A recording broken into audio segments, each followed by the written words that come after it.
Okay, this meeting of the Bellevue School District Board of Directors is now called to order for Thursday, December 5th, 2024, and we will start with our roll call. Phil Block. Carolyn Watson. Cindy Rogan. Monica Webster. Jane Aris. Kelly Aramaki. Okay, so now I will call on our chief of staff there to introduce the students. That would be fantastic. Thank you, President Watson. So tonight we're in for a treat. We have three gentlemen here who are all seniors at Interlake High School: Jordan Rosales Constanza, Ricardo Guerra Garcia, and Leonardo Rodriguez Rivera. They're all here tonight, accompanied by their principal, Mr. Brett Cochran. So gentlemen, come on up. Which one of you is going to do the pledge? There we go. I'm going to give you the handheld, and then you can hand it to the acknowledgement person, and then we'll help you get seated. So.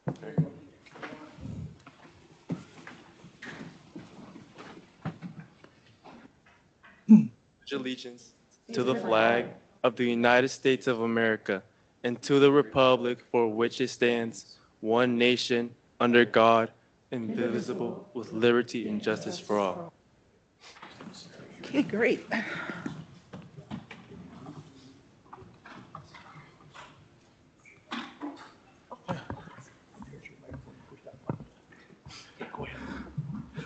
We acknowledge that we are on the indigenous land of the Coast Salish peoples, who include the Duwamish, Muckleshoot, and Snoqualmie peoples. We thank these caretakers of this land who have lived and continue to live here since time immemorial. We reflect on the historic context that brings us to reside on this land and accept responsibility to interrupt erasure. We commit to an ongoing partnership with the Snoqualmie tribe as we listen to, learn from, and lead with their guidance. Okay, so now we would like to hear whatever it is that you would like to tell us. Yeah. So at Interlake High School, it's divided in two parts, which comes with its pros and cons. The pros of being divided in two parts is that we could learn more about like going into college since we are in Ivy school.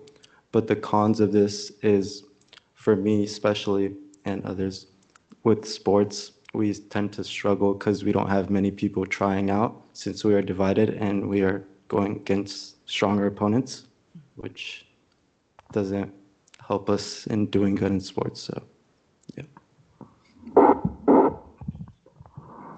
But at Interlake High School, everyone and the teachers, the students are pretty welcoming.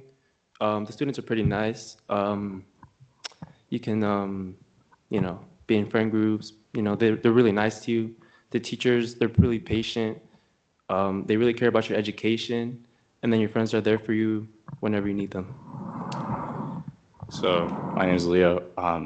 For me personally at Interlake, it has been a place where I've, it's been one of the building blocks of who I am today, because being at Interlake not only encourages me to push and be the best version of myself, but it's also the place where I've met all the people who have made me who I am today, including these two guys right here who have been some of my best friends growing up since middle school, and as well as my principal, Mr. Brett Cochran, who has been an amazing principal. I am a person who loves to play soccer, just like these guys as well. I love going to the gym, and so again, being at Interlake has also helped embrace that as well. And then, as they mentioned about the IB program, I think this has been one of the best things for me personally, because it's pushed me to be who I am today. But yeah, I think that's pretty much it. Anything else? Oh, okay. To add? No? I feel compelled to share that it was Ugly Sweater Day. Oh, okay. I thought it was some kind of team sweater. I kind of forgot when I was getting dressed this morning.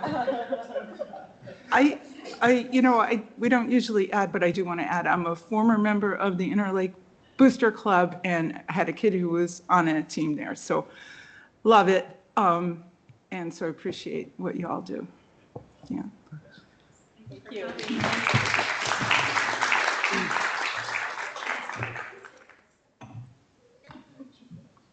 Okay, so now we are, student update acknowledgements. Okay, this is my piece. On December 2nd, we had National Special Education Day. On the 7th of December, we have Pearl Harbor Remembrance Day. On the 9th through 13th, we have Computer Science Education Week. And on the 16th, we have Las Posadas. Okay, next step is to approve the agenda.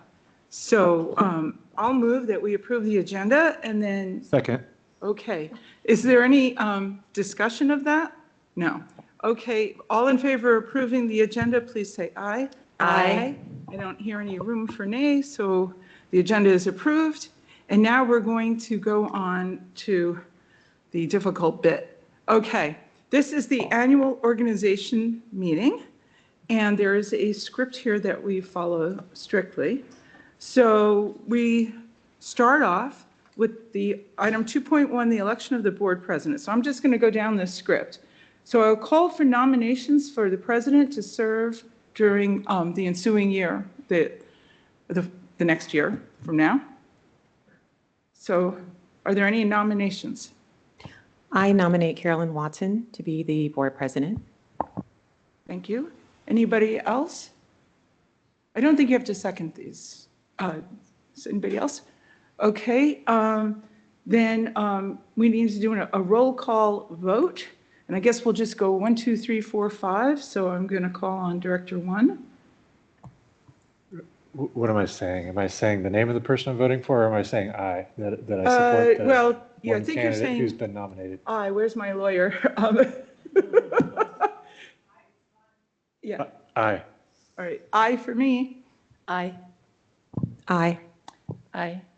Okay, now I will assume the office. So on the occasions when this goes a different way, then you pass the gavel over just so that everybody knows. But since it went the way it went, we're going to do vice president. I'm going to call for nominations for the office of vice president to serve during this next year. I nominate Director Webster for the office of vice president. Okay, let's do the roll call vote. Director Block? Do you want to see if anybody else wants to? Oh, sorry. Of course. Second. Of course, we get to have, I'm sorry, don't let me skip like that. Well, he nominated, so I second it. Okay. All right. Yes. Okay, so now we're going to do the roll call vote. Aye. Aye. Aye. Aye. Aye. I guess with roll call, we should have said our names. But anyway, it was everybody. Let's do legislative representative to WASDA. We're going to have a call for nominations for a legislative representative and alternate to the Washington State School Directors Association. So let's hear the nominations. I nominate Director Jane Aris for legislative representative and alternate Phil Block. Okay. Any other nominations? No? Okay. Now we're going to do the roll call. Okay, election, call for a motion and voice vote. That's different than roll call vote? I'll move that we approve, yeah, that's a motion, right? That we, all right, second. I second. Okay. Now it says voice vote for this one. I don't know why this is voice and the other's roll call. Oh, okay. All right. So all those in favor, please say aye. Aye. Aye. Okay. So congratulations. And then we have the Disciplinary Appeals Council, the DAC. So we call for nominations of a representative to the Disciplinary Appeals Council, DAC. Please note that all other directors here will serve as alternates. So who are we going to nominate as a representative to the Disciplinary Appeals Council? It needs a motion and a voice vote. So somebody has to move. I move to nominate Director Webster for the appointment of DAC Board Liaison Member. Yeah, and I'll second that. And discussion? No? Okay, let's have the voice vote. All those in favor, please say aye. Aye.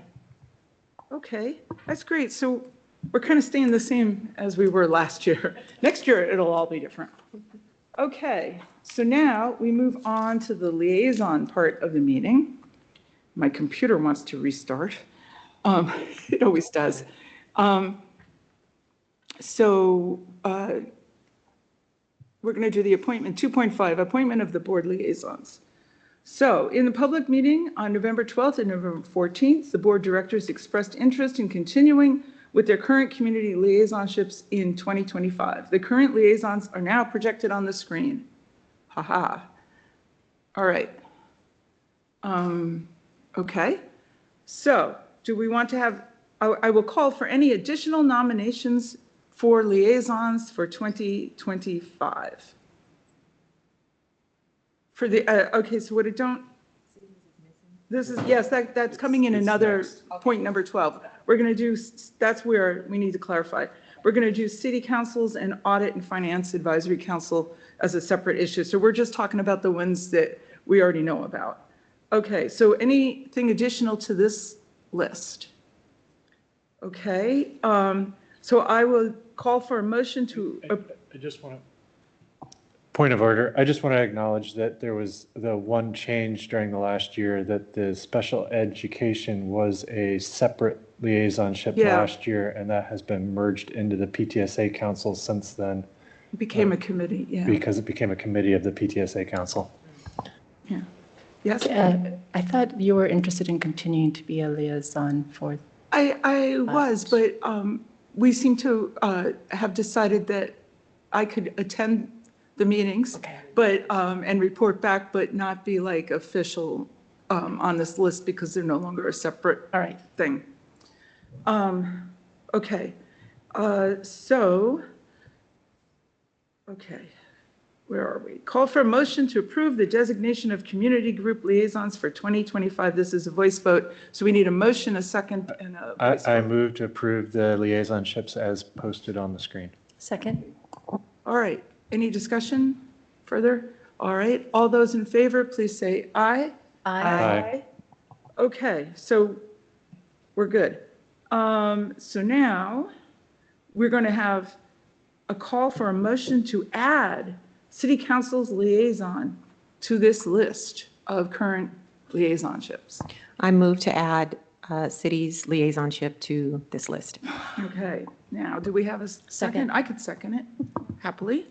And then we need to call for a motion for who would be the liaison to city councils to the cities served by BSDs. So would anybody like to make a motion? Is it a motion? Says so, says motion. I move to elect Director Block to that role. And I would second it. And we'll have discussion in a second, like right now. Okay. Awesome. Thanks. Couple of questions regarding the liaison, and I know I asked this question to Director Block on Monday of what is the intent of the liaison for the cities. Up to this point, I believe it's been rolled underneath the representative role, legislative representative role, and I can see the value in splitting two, but given that we don't have a clear definition of the two roles, and as I was trying to understand where does the board legislative representative role end and where does the city liaison begin? I dug into policies and found that there was a policy which I think everybody got a link to, which is 1225, which we have not adopted, which describes clearly what it's a model policy per WASDA that was developed in about 2007, I believe, that for whatever reason our district did not adopt, which is also something that I think we should adopt at this point because it's to give us a clear definition of what are we supposed to do in our roles. I'm surprised that we don't have it. I wonder if John or Shannon could give us a kind of an explanation why we don't have it or what the history of this is. Because I think if we had it, it would make it makes sense why we don't do certain things and why other districts do under this role. When I brought some ideas this last summer during research, our retreat was based upon my research of trying to do my best and be more functional for our board. And a lot of it came from what other districts already do, but based upon this model policy, it makes sense why they do it and we don't. We just never had it as part of our culture. So therefore, but is it possible for John or Shannon to explain why this is? And also because I need to understand, where do we draw the line between the two roles? And so, because we don't have a clarity on that. And I'll say something in a minute. The city liaison, because city liaison is something that it was previously done. I mean, this working with the city, or I should say all the government spaces, was the liaison rep work. And so I don't mind dividing it. I just want to make sure, is this really the best route? I'm going to ask John to answer the question, and then we'll do like a whip round of discussion. So to the reason why you don't have a policy that spells out the model policy that WASDA has put out, my understanding is that, it's a discretionary policy, so it's not a required or essential policy. And, my cursory reading of the policy, and I've read it before, pretty much everything that the policy calls for, our legislative representative has traditionally done.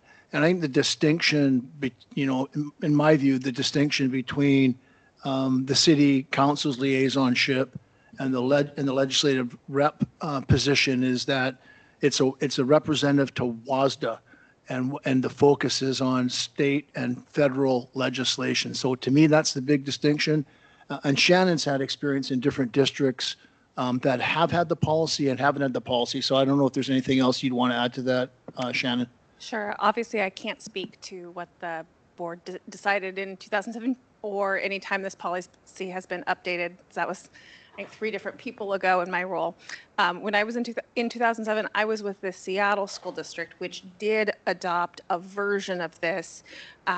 This is the most recent version or what was shared was the most recent version, which has been amended a few times. So different school districts that have adopted this either have just the first portion of it, the first portion and the second portion, which is really a restatement of how the legislative representative is articulated in policy 1220, when it lists out what the 3 board officer roles are. And then others have the additional language that speaks to, it's kind of, I would say, additional areas where they have tailored it to fit the needs of their specific school districts. When I was in the Tacoma School District, our legislative representative did all of the types of things that are listed in this policy, but the Tacoma School District had not adopted 1225, but these were all the types of things that the legislative representative did. With respect to municipalities, I think one thing that is more similar to Tacoma than Seattle is, obviously the Seattle School District just encompasses one city. In Tacoma, the city of Tacoma, Fircrest, and Ruston are all served by the Tacoma School District. The Tacoma School District had a very established relationship with the city of Tacoma and the Metro Parks. They co-owned multiple properties together, including the Science and Mathematics Institute being physically located at the zoo that's within Point Defiance Park. And so there was a standing joint district, city council, Metro Parks meeting that happened, I believe, on a quarterly or biennial schedule. And then there was also a separate meeting with Fircrest and Ruston, though that tended to be once a year because it was less. They didn't have the same property obligations or things like that than was done with the city of Tacoma. So it really is a stylistic choice for the board to make with regards to how you want to define the role of legislative representative. and the legislative program for the district. Other people titled this differently than school director legislative program. I've seen a few that talk about it about legislative advocacy, that type of thing. The title's personalized by depending on the school district. So it is certainly a policy that the board can consider. It's a board policy in the board policy section, so it's entirely up to your discretion. The one thing that we can't do is because it wasn't on tonight's agenda, the board obviously can't approve this policy tonight, and we would need to set up a cadence for a first and second reading if that's what you wanted to do moving forward. But like I've experienced it both ways, and I agree with John that what is in policy 1225 seems to be what I have observed the legislative liaison person having done in the last almost 3 years that I've been here. But I've had it go both ways in my experience, and it really just depends on how much the board wants to have defined for each role. I would point out that there is a portion of this that's already in 1220, so there's a little bit of overlap there. And so if you did decide to go down this road and personalize a bit, I would want to make sure that the language stayed the same with, or was consistent with 1220, including making any changes to 1220 as needed.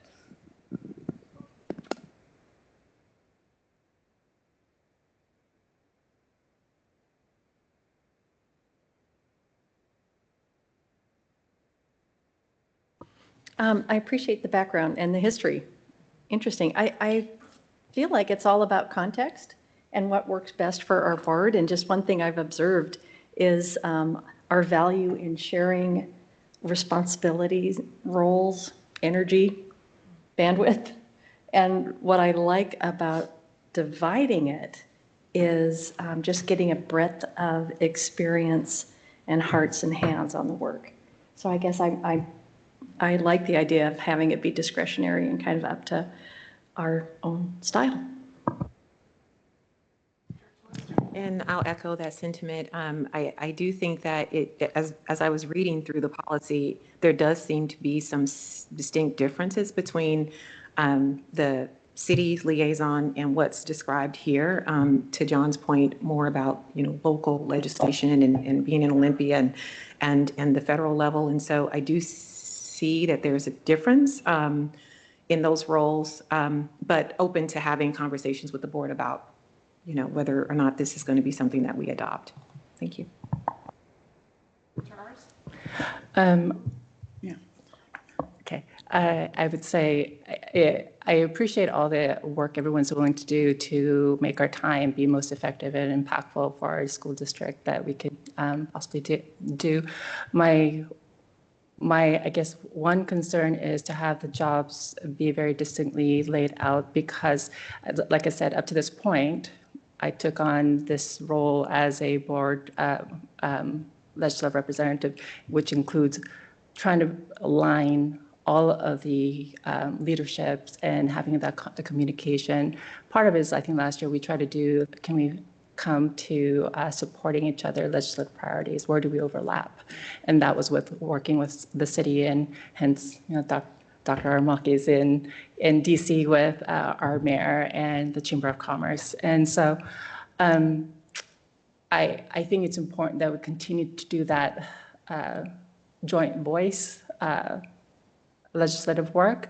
And so this is where I feel like it's a little bit kind of foggy and overlapping, and I would love to get more of a clearer definition of what is the role between the rep and the liaison, so that we don't duplicate the work or accidentally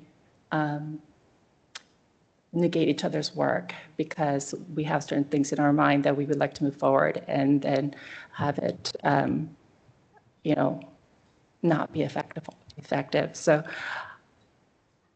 if we do move forward, I think it's important that we move it up early and have our jobs, even with all the other liaisons, because now we're defining the liaison for the city as, I think, very different than the liaison for the other roles. So what does that mean? And I think it's important that we have that definition, and we know what we're supposed to be do in all of these roles.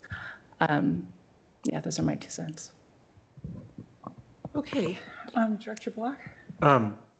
So from my perspective, the ledge rep descriptions we've seen both from WASDA and on their website are very clear that its intent is to focus on state and federal legislation, including when there's coordination with city or other local government to do that. So I would consider that to still be the ledge rep role if there is an intent to lobby the state government in concert with our city partners or the federal government in concert with our city partners.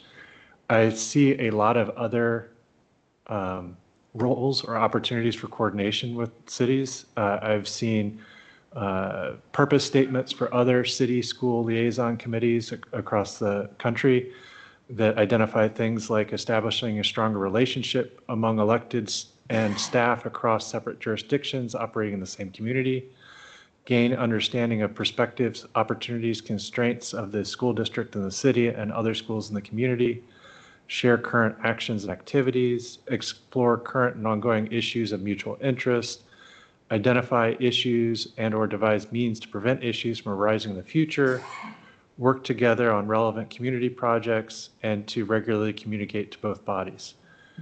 So that would be a summary of some of the activities that I would anticipate that the school board liaison with the cities might do.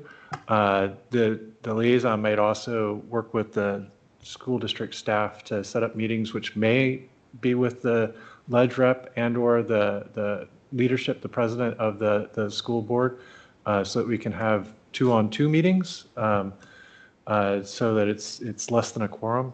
But that's another thing that I've seen that happens at some of these city school liaison interactions or engagement. In talking with some of the past school board directors about the relationship between the city and the school district, they said that there wasn't much of one, that it was a very atrophied relationship, and that they more or less went about their business independently. I feel that there are a number of opportunities for us to work together and to find efficiencies and collaboration and working together, especially in a time of budget constraints. Some of the things that I've outlined here as potential future agenda items would include things related to addressing youth mental health, homelessness in our communities, communications on bond and tax measures in our communities, and joint and coordinated communications, things like the recent storms would be a good example of opportunities for direct coordination.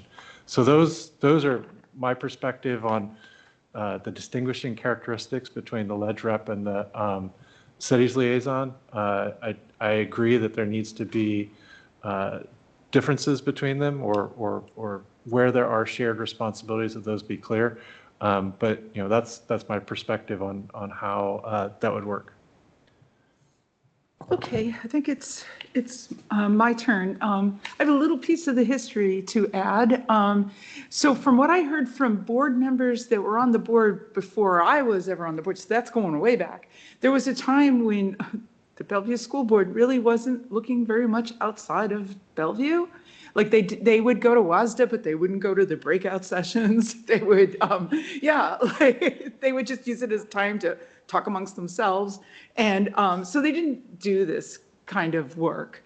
And so it's only been like in the time that I've been on the board that this has really gained momentum. So I have the WASDA model policy for ledge rep here, and it is a lot of work. And every paragraph talks about state and legislative and state and federal and legislative. And I just think it's a ton of work. And I think that the city thing we're envisioning is different. We can define it more, but I think that it would be good to get started. And I think it's going to be similar to, some of our other liaisonships. When you get there, you kind of figure out how it has to go. Like, you gotta turn up at a meeting once a month and give us a little talk at PTSA, If you go to YouthLink, it's a different expectation. If you go to Rainier Athletes, it's different. And each one of these is a little different in what they need you to do. So yeah, point taken, we could, maybe document that a little better or something, but I don't think that would be a reason to delay this tonight. I think that the person who takes this on is going to have their work cut out for them. Okay. Yes.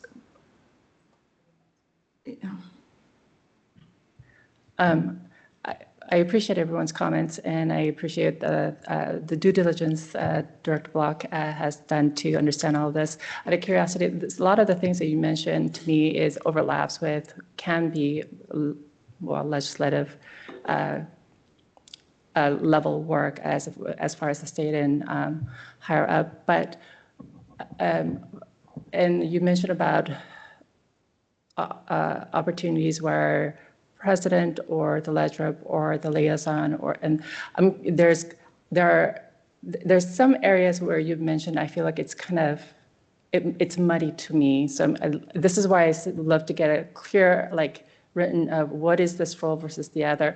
And as I've mentioned before, it's, building a relationship with the city has been something I brought up a couple of years ago, partly because when you think about where our finances is currently, McCleary was only 2018, and we haven't had this desperation as far as finance is concerned. And because prior to that, we were financially fine. We had, and so at this point, all hands on deck is needed. So I agree, there's a lot of work, and it'd be great if you could divide it up. I do think then my request is, if you move forward, that we bump up and we have it formally written what our roles are, so that we could easily do our work without having to feel like I don't want to step on someone's toes component. And the other part is I want to make sure that, or I guess not make sure, but I'm curious to know, I'm a strong believer in building or codify a structure that will outlast me and outlast this current board. And so that's why I'm asking for the written part, and also the relationship building component of with the cities that we work with Bellevue, Redmond, Clyde Hill, Medina, Yarrow Point, and Anatai, all the above. I know I try to work on building relationship and try to bring us together for Bellevue, because they're our largest partner. I'm curious to know where that will be continued as a city work, or is that as a representative work? And so, do any other board members have something they need to add? I think that we're going to just need to call for the vote on this.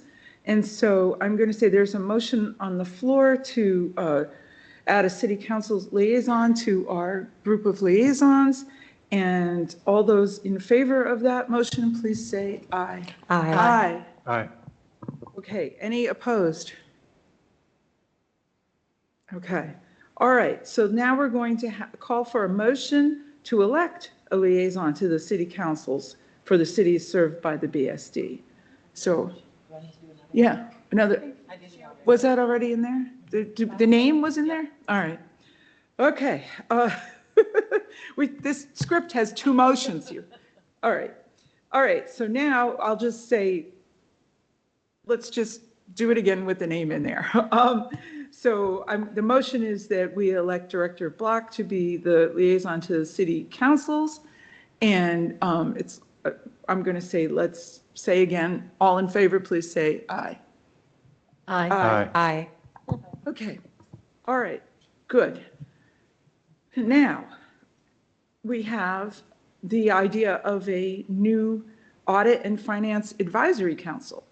So what we first need is a motion to create an Audit and Finance Advisory Council to provide independent perspective and review of financial decision-making, reporting, and internal control for the board, comprised of the president and vice president of the board, 2 to 3 staff members, and 2 to 3 community members Well, that was a mouthful. That's the motion. Should I read it again? I'll move that. I'll move that we create an Audit and Finance Advisory Council to provide independent perspective and review of financial decision-making, reporting and internal control for the board, comprised of the president and the vice president of the board, 2 to 3 staff members, and 2 to 3 community members.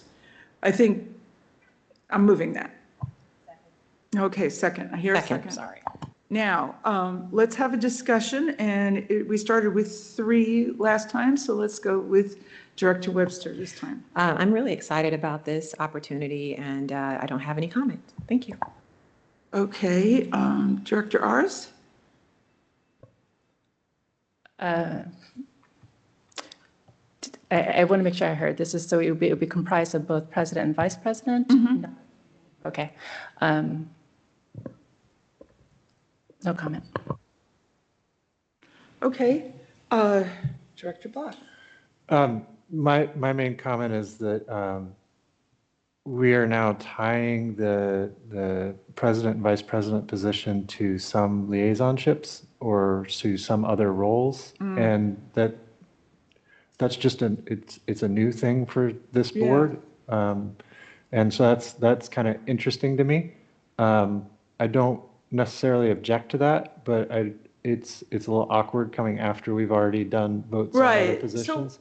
And also that the other positions are time limited, that they're all 2-year positions. This should be time limited too. But there was a reason. So can I ask the superintendent to explain what the reason was? Yeah, sure. Thank you. There's 2 things I wanted to mention. The first one was regarding the name, because I think there were some questions about what we should call it. And it doesn't really matter to me, but the reason I wanted the word audit in there is because I want to make sure it's not just a finance committee looking at like budget priorities and things like that, but that we are actually looking at the financials and auditing it as a kind of citizens advisory group with a couple of board members. And the second thing is regarding the composition. I agree that my recommendation is that we start this first year with the president and vice president, I think, to kick off this new committee. I'm not opposed to it being a liaisonship that we select every year after that. But my initial thought was, as we kick off this, my preference is that we kick it off with the president and vice president to get it started so that we can kind of steer it. In addition to that, specifically about Carolyn and Monica, because the 2 of you, president, vice president, participated in last year's audit. And so I want there to be some consistency from last year's audit. I think you're already signed up to attend this year's audit. So it's so critical that we get a lot of this work done. And I just want to make sure that it's as smooth and seamless as possible. So that was my recommendation. If the board thinks differently, that's fine. But I think for this, my recommendation is that we call it Audit and Finance Advisory Committee, and that we start with the president and vice president so we can have some continuity. And maybe we just make it for 1 year, and then next year it can be a liaison or, that a role that board members can be a part of. It'll be, I think, my turn to speak next. And so I'm thinking this might be a little cleaner if we don't hard code president and vice president in there. And then it just happens that this year I will put my name forward and you can vote on it. But I think that'll just make it a little neater going forward with that. So can we make a, I go ahead, and then we're going to maybe amend the motion that I made to take the, okay, where are we in Robert's rules? Cindy's had a chance to say. Yeah, they want a chance to finish discussing, and then we'll do the amendment. Yeah. Sure. So that made a lot of sense. Thank you, Dr. Aramaki, for jumping in. I think the idea of not hard coding it and just giving it a go, since this hasn't been created before. So it just makes total sense. Full support. Okay, Director Webster didn't get a chance yet to talk. Oh, you did. Okay, so we're going to, why don't we do the, you have more to say? I did. Now that their explanation is, I do want to, I'm a little bit concerned. I agree with the rationale and the reasoning of having president and the vice president at this point for this first year. I'm a little bit concerned about the overload of work, especially you're taking on DAC vice president and this, given that you're going to be looking at it monthly, that's a lot of work. And I wonder if we need to do a little bit of adjustment to make sure it's not overburdening one person. I've considered that and I'm ready to take that on. Thank you. All right. And I can say I used to do that back in the day. All right. So let's go forward with an amendment. So how do we want to word this? Why don't we say the amendment is, instead of where the original motion said reporting and internal control for the board comprised of the president and vice president of the board, that is. Two members. What? Two members. Two members, yeah. That's a very simple amendment. We strike president and vice president and we just say two members of the board. And, okay, so that's my proposed amendment. So I need a second to that.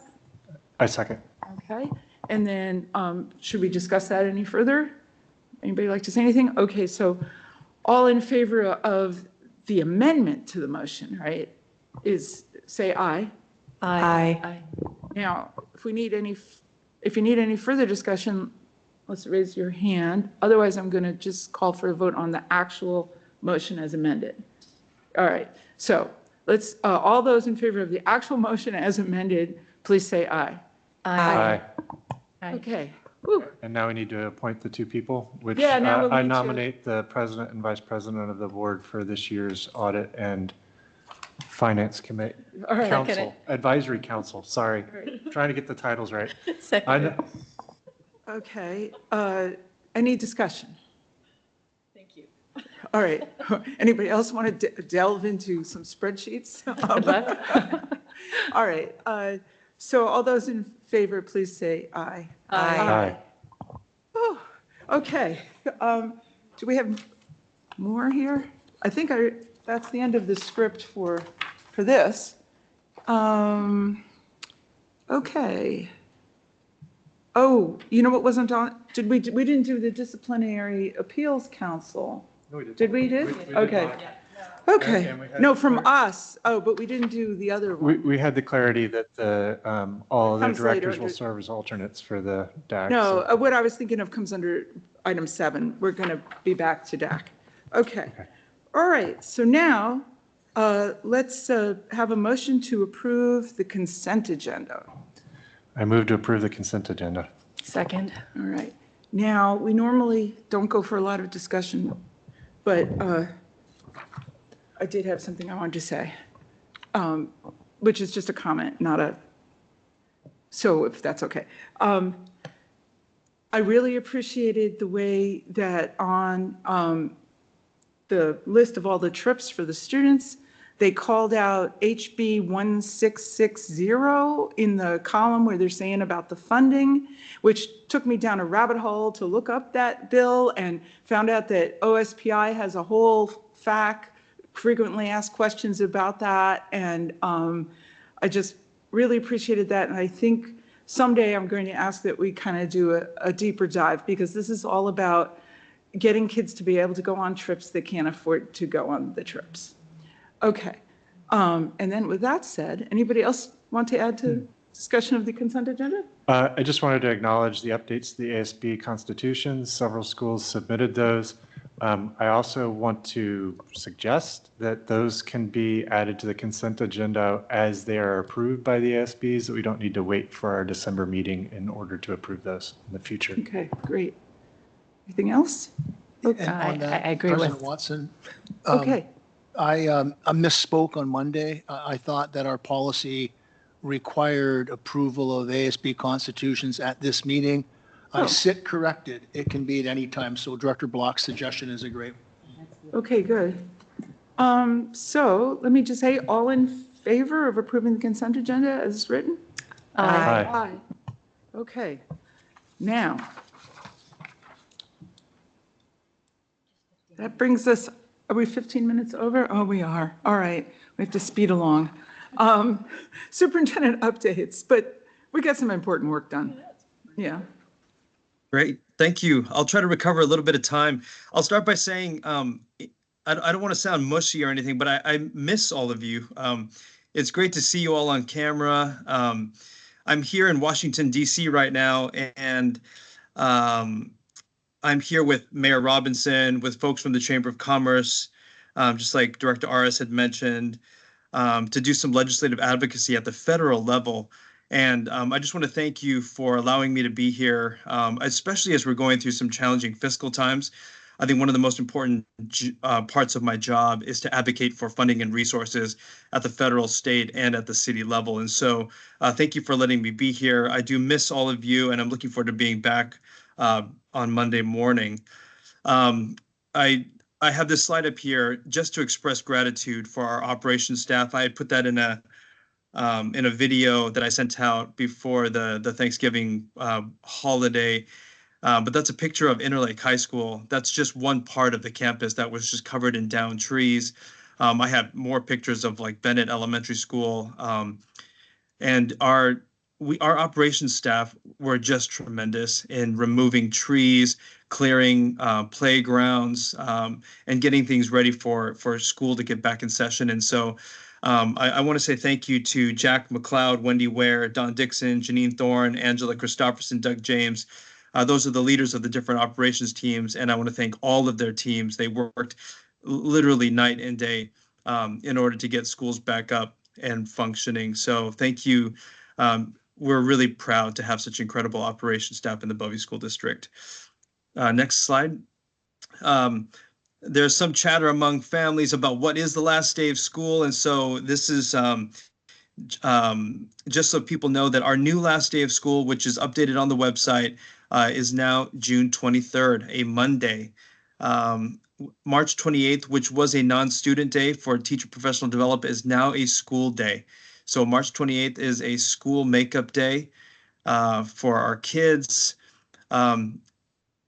I got a lot of emails when we had graduations set for the last day of school. A lot of kids were unhappy that graduations were so late, but with our snow days, we're actually really fortunate that our graduation date was that late because seniors have to get in 175 days. And so I'm thankful for that. Graduation dates are the same for now.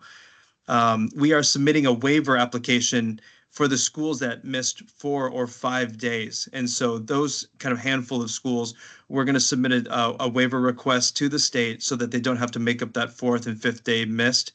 And if folks are curious, if we have additional snow days or weather-related days, we can request waivers for those days. And so we will do that if we have more weather that forces us to cancel school. Next slide.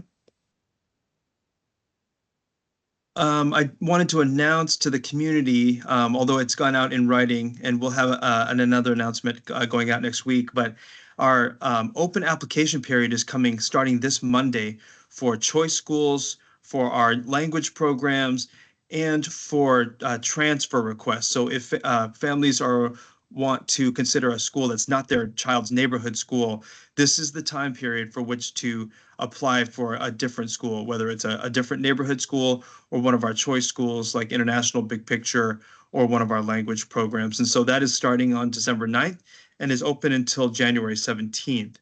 Next slide. I want to highlight a few of the programs that you can apply for. I mean, Bellevue, we're doing some incredible things. And a lot of these programs are bringing students into our system, whether it's back from homeschool or back from private school or from outside of the school district. And one I want to just call attention to is the Arabic language program at Ardmore Elementary. If you didn't see it, they were on the cover of the Seattle Times, above the fold. Just an incredible story by Dalia Bazaz about our Arabic program. Right now, it's running strong from kindergarten through 3rd grade. Next year, we're adding 4th. This program was co-designed with the community. We also have a Hindi language program starting at kindergarten this year at Ardmore. It'll go into 1st grade next year. And then I just wanted to mention, related to that we started at middle school. Kids can take Arabic, Hindi, Korean through Digital Discovery if they're at any of our comprehensive middle schools. And so we're doubling down on all kids having the opportunity to become bilingual. But we're just so proud of Ardmore Elementary and the work they've done to bring Arabic and Hindi. Next slide. I'm also excited to announce that we are starting a Japanese dual language program. We are going to house it at Bennett Elementary School. We're starting with grades kindergarten and first. And the reason we're doing K and 1 is because there's a lot of private kindergarten Japanese programs in this area. And so for families that are in a private kindergarten and want to join at first grade, we'll have that option. And so we're excited about this. Working with the community, again, just like we did with Arabic, the families who are interested in Japanese really wanted a dual language model. So that is what we're going to build out for them. And we're excited to launch that in fall 2025 at Bennett Elementary School. Next slide. Another thing that's really exciting is we've had parents reach out to us about the number of parents that are homeschooling in Bellevue and wishing that we had a parent partnership program. And what that is it's basically a collaboration between homeschooling families and the school district, where the school district can provide resources to family, instructional materials, and things like that. And so we've had families reach out, and this is going to be something that I think is really going to be a good service to families in Bellevue who choose to homeschool their kids. We're co-designing this program with the community. As you can see, that's one of the Zoom calls with families who are helping us design this. Kids who are in homeschool will be able to do STEM makerspace at one of our elementary schools and get other specialists. They're going to have opportunities to connect and play on the playground with other friends. We're going to do this in combination with our digital discovery. And so they'll have opportunities to learn online, in person, and at home. We're going to provide support for parents. This is part of the ALE, Alternative Learning Experience, which is where we help families develop personalized learning plans for each child. We're going to have an open house on January 13th. And if you're interested in learning more, we have a website, we have an email set up, ppp@bsd405.org. And so we're excited about this. This is going to be kind of a new part of our Bellevue Digital Discovery. And we hope that this is a great service to our families. Next slide. Just to signal what's coming up with regards to our budget. On December 19th, we're going to have a board study session where we're going to look at the specific September and October financials. And so for folks who are kind of tracking along with our budget situation and our fiscal challenges, this would be a great study session to listen in on. You can learn a lot about where we are from our September financials and our October financials. We're going to take the board through 30 pages of just kind of new reports and information so that we can better understand as a whole community where we are financially. And this will be a good foundation for our new advisory that you approved. And then right around December 19th, I will be sending an updated communication to staff and the community about where we are, what our next steps are to address our financial situation. And then last but not least, we're so proud of Bellevue High School football. They have a big game tomorrow night against O'Dea, the state championships, and they were in the Seattle Times today. I just want to do a shout out to Dimitri Manning and Willie Washer. Dimitri is going to Oregon next year, and Willie is going to go to USC, and we're just so proud of them. Incredible kids, hardworking. We're proud of the Bellevue High School team. They have just made us super, super proud. And so we just want to say good luck to the Wolverines tomorrow night. And with that, that is the end of my superintendent update. Oh, thank you. Okay, in the interest of time, we'll go on to public comment. Do we have any? We do not. So in terms of Oh. making up time, this is All right. helpful. I just want to All right. double check to make sure though, Ms. Nimela, nobody, so we've got nobody All right. online or in person. Thank registered. you to the public commenters. Now, we'll go on to reports. So we have a report on curriculum instruction and instruction. So we'll let you start off with that.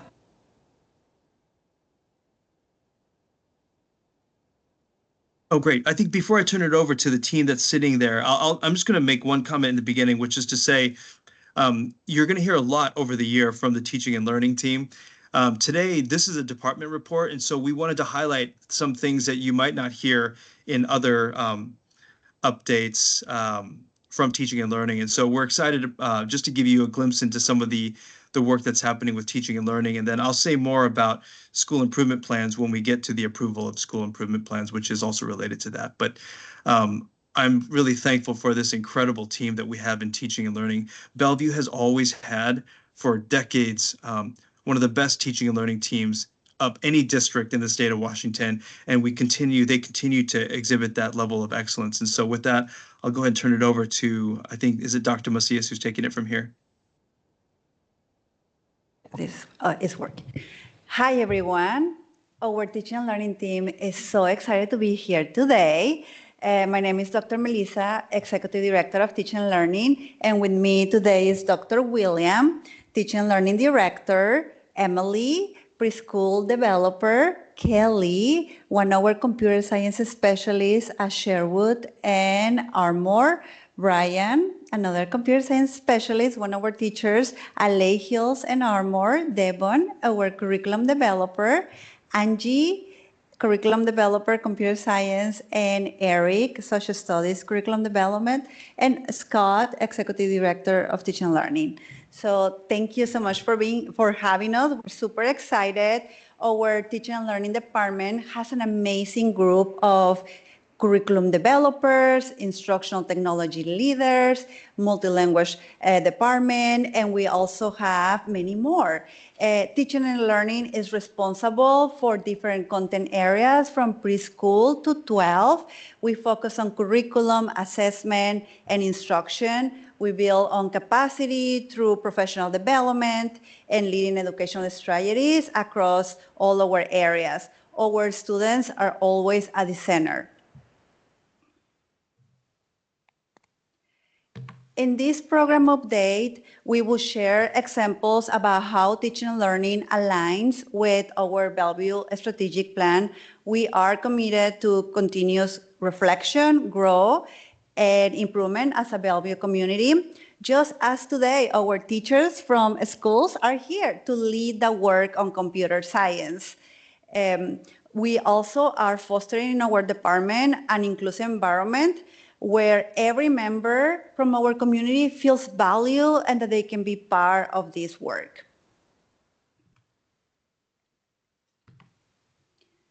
Well, we have so many areas that we could have chose from.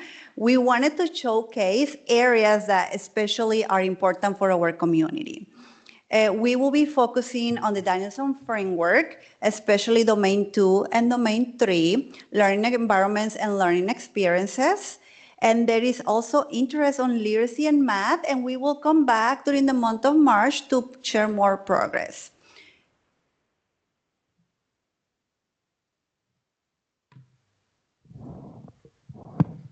Good evening. I first want to say, Dr. Aramaki, the DC look looks great on you. You're already home, it looks like. And as an O'Day High School graduate, I do have to share, go Wolverines. Oh no, mute him, mute go him. Irish. I had to do it. Okay. So why bring in the Danielson framework? The Danielson framework is one of Washington State approved instructional frameworks, which is used as a 4-domain rubric for teacher evaluations. We use the Danielson framework for Bellevue School District and have a particular interest in 3 specific areas. The first is student agency. This portion of the rubric is a through line to all of our areas in teaching and learning. And we value this as each school improvement plan goal in Bellevue School District has student voice engagement focus, which can then be nested into specific school-wide goals, individual team goals, classroom goals, and student performance goals, where outcomes eventually highlight our strategic plan goals. Secondly, educator cultural competency. Under the We Learn annual plan initiative, we focus our teaching and learning on culturally responsive and sustaining teaching, therefore building the capacity that will effectively support educators in creating culturally relevant learning experiences, which is highlighted in the 4 domains of the rubric. Lastly, equity and access. Having this a focus in the area of the Danielson framework is valuable as this is linked to the We Belong, We Learn, and We Lead annual plan initiatives. Creating inclusive classrooms that are student-centered and culturally responsive are now the benchmark for distinguished teaching, which is the highest rating a teacher can earn in their evaluation. I see our equity imperatives as areas that this can be centered as well. Moreover, teachers seeking to earn the highest ratings of proficient or distinguished do have to demonstrate efficacy in those first areas, primarily through centering student voice and providing engagement opportunities for students to lead learning in the classroom. Furthermore, the new Danielson framework highlights not only the student experience, but also how educators are building relationships with students and families, all of which you will observe next. In our session and report, as mentioned by Dr. Aramaki and Dr. Macias, we highlight Domain 2, the learning experiences, and Domain 3, the learning environment, to specify the next step from our initial implementation of professional development and professional learning from last year, where we have moved toward implementation this year, with all of our educators fully equipped for full implementation by 2025-2026. It's also worth noting that each school improvement plan has a student engagement portion, and we consider Danielson Domain 3C, engaging students in learning, as the anchor for teaching and learning, where this portion in each school improvement plan highlights the teaching and learning focus of student engagement, where the expectation for proficient or distinguished rating is to focus on collaboration and teamwork, use of instructional materials and resources, and opportunities for student thinking and reflection, which again, you will hopefully see and experience. You've experienced in your way in, and you'll experience through these discussions. Lastly, and most important, we as a teaching and learning core are responsible to ensure that we follow the Office of Superintendent of Public Instruction to properly and adequately prepare our educators to use and highlight Danielson as a teaching and learning tool for student engagement. Now for the fun part. I now introduce Ms. Emily Shriver to introduce our Bellevue School District preschool vision. Hi, I get the fun part of talking to you about our preschool program. I just wanted to highlight some awesome, new, exciting things that are going on in preschool this year. I'm going to be talking about some new models and programs that we're trying out at some of our elementary schools. I'll be talking about some training opportunities that our teachers have had this year, and also how we're using our preschool assistants to lead our new Introduction to Languages model at some of our elementary schools. The first thing I want to share about is GLAD training. GLAD stands for Guided Language Acquisition Design, and when I was a kindergarten teacher, I was trained on this in 2014, and it changed the way I taught my class. It's a set of teaching strategies that teachers can use to teach MLL students, and also with our littlest learners, they're all language learners, so it really benefits all of our kids. So when we were applying for grant money the past 2 years, and we had the chance to apply for the Early Childhood Equity Grant through DCYF, we knew we wanted to spend that money on providing our preschool teachers with GLAD training. This year we had an additional 14 preschool educators trained. They got to do a research and theory day where they learned all of the strategies, and then they got to go to a 4-day in-classroom demonstration at Phantom Lake where they got to try out the strategies in a preschool classroom. You can see in a picture on the slide, one of our teachers trying out those strategies with students and their colleagues. This led our whole program to teach our creative curriculum, study about trees in the fall all together. Typically, teachers kind of pick and choose which study they teach, and so everyone's kind of on different pages, which makes collaboration difficult. And this really inspired everyone to work together as a whole program.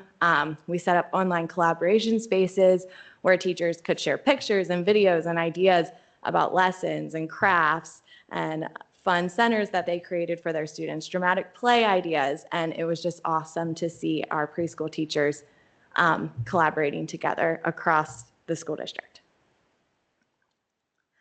The next thing I wanted to share, one of our big initiatives in preschool this year and over the next couple of years is how can we implement more STEM learning opportunities for all of our students. So this year at the beginning of the school year, All of our preschool lead teachers and assistants got to participate in a 2-day STEM training that was focused on strategies for providing Black, Indigenous, and children of color with more STEM mirrors. So they had the chance to really dive into their classroom libraries and look to see if they had books in their libraries that encouraged STEM opportunities and showed children of different sexes, races, and backgrounds. This was an awesome training. It really inspired teachers to bring STEM into their classroom. You can see pictures here of our teachers creating robots out of recycled materials, and the robots had to be able to solve a social justice issue. And a lot of the teachers were replicating that activity in their preschool classrooms, which was really cool to see.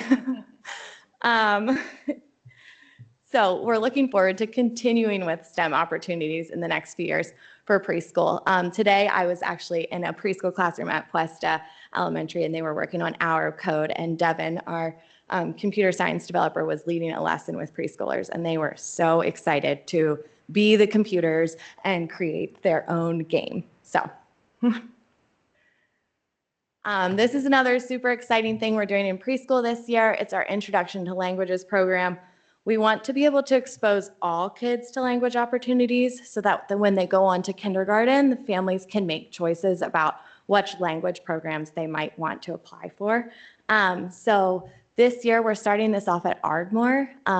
Twice a week, all of the students at Ardmore, that means all of our special education students, all of our MLL students, all students are receiving mini lessons twice a week to learn Russian, Arabic, or Spanish. And then we also have a classroom that's doing some American Sign Language at Medina and at Phantom Lake. And so these are just mini lessons to introduce them to different languages. And they're all taught by our assistant teachers, which is awesome to see. Our assistant teachers are up in front of classrooms planning for instruction, and they're just beaming with pride that they're getting to share their language and culture with the kids in their class. So this has been awesome to see. We're super excited. Next year, we're going to expand this program wide so all students are receiving these mini lessons, introducing them to all these languages. The last thing I wanted to share with you is about our special education push-in model. Preschool funding is very complicated. We get funds from all different avenues, and the way that we use the funding can be very complicated. So in the past, we had a lot of our classrooms, only certain classrooms students with IEPs could be in. So this year at 5 of our elementary schools, we're trying a new push-in model where students with IEPs are spread across all classrooms, and we have a certificated special education teacher pushing into the classrooms to support those students, very similar to what you would see in a K-5 special education model.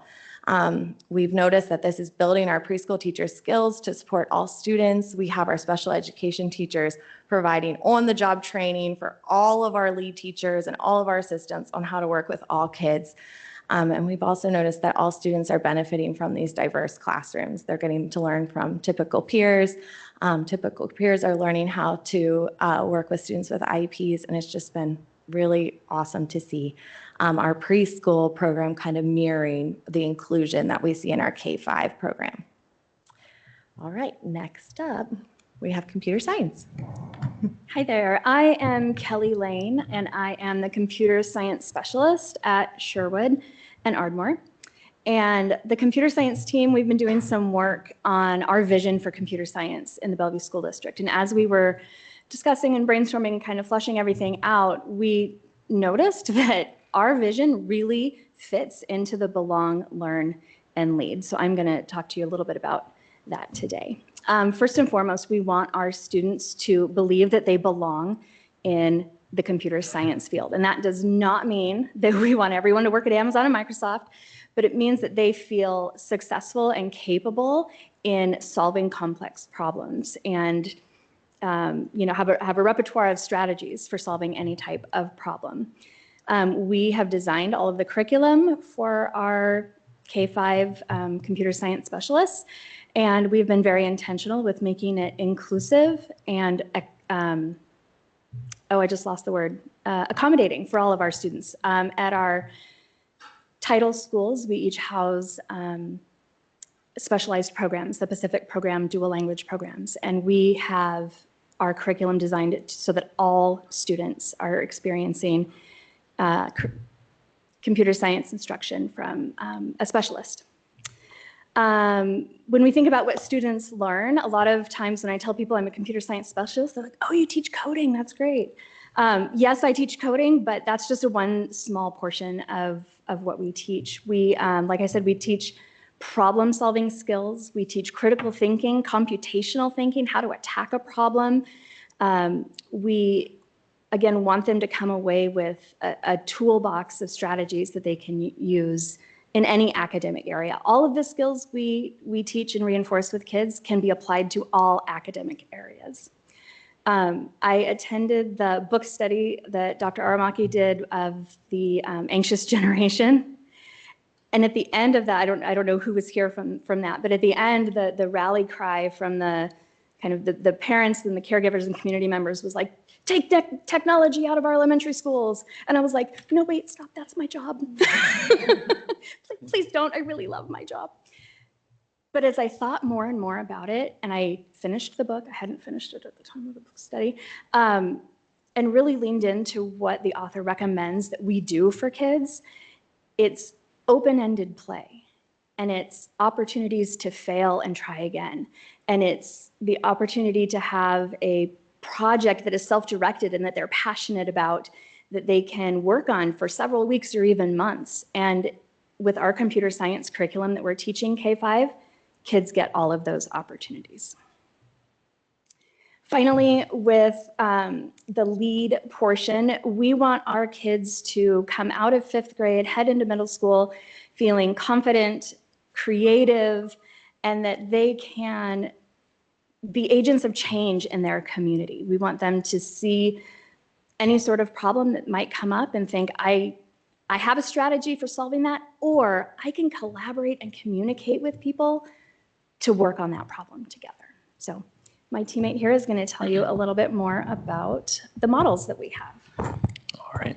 Good evening. My name is Brian Yaborski, and I'm the K-5 computer science specialist at Lake Hills Elementary and Ardmore Elementary. My colleague Kelly just shared what our vision is as a district for computer science. My task is now, what are the structures that we have in place to provide the learning experiences for students to make that vision come to reality? So as we work our way down in the 3 models that are shared on the screen, we increase the supports being provided along the way. So we have 3 models: the K-5 computer science pathway, the facilitator model, and the specialist model, which is what I currently serve under. At the top of the K-5 computer science pathway, that is a library. It is a guide for gen ed and all educators in our district to be able to introduce computer science at the elementary level by grade level, but also in a modular way that can be met where the students are or where the teacher is in their computer science journey. As we move on and down to the facilitator model in green, we add on additional supports. We provide an on-campus facilitator who supports the campus, the teachers, and the students in building their computer science capacity through professional development specifically tailored to computer science instruction, as well as supporting and guiding the teachers in introducing computer science instruction in the classroom and gradually building the capacity of a gen ed teacher to sustain computer science beyond the facilitator's support. Now at the bottom, what happens is not only are we increasing support, but we're also transferring the responsibility in the specialist model. In the specialist model, we exclusively have it at our Title I elementary schools in BSD. And what it does is it provides a computer science class, much like music, art, or PE, for 40 minutes weekly for all students at the campus. And during that time, what it does is it provides an additional planning period for classroom teachers to be able to meet as professional learning communities to address the needs present on their campus. And as my colleague had mentioned, we have several programs at our Title I campuses, ranging from dual language to high MLL populations, as well as the Pacific program and inclusionary practice models at Stevenson, for instance. And what this does is it provides a specialist whose sole focus is computer science. That's what we do. And what that allows us to do is provide real, relevant computer science instruction, adapting the curriculum. So for instance, as Dr. Aramaki gave his thanks to our operations team, many of our students, what's on their mind these past few weeks has been the windstorm. And so we were able to very much respond to what we're seeing in the students, adapt our curriculum, And for instance, this past week, my students have been creating and coding a windstorm project so that they're able to code wind to move across the screen. And when it touches trees, the trees either wobble or fall. And they're able to give the instructions to a computer. It is amazing. We absolutely invite you into our classrooms because you would not believe what kindergartners all the way to fifth grade are learning in our BSD schools, things that previously had only been introduced at the collegiate level when I was their age.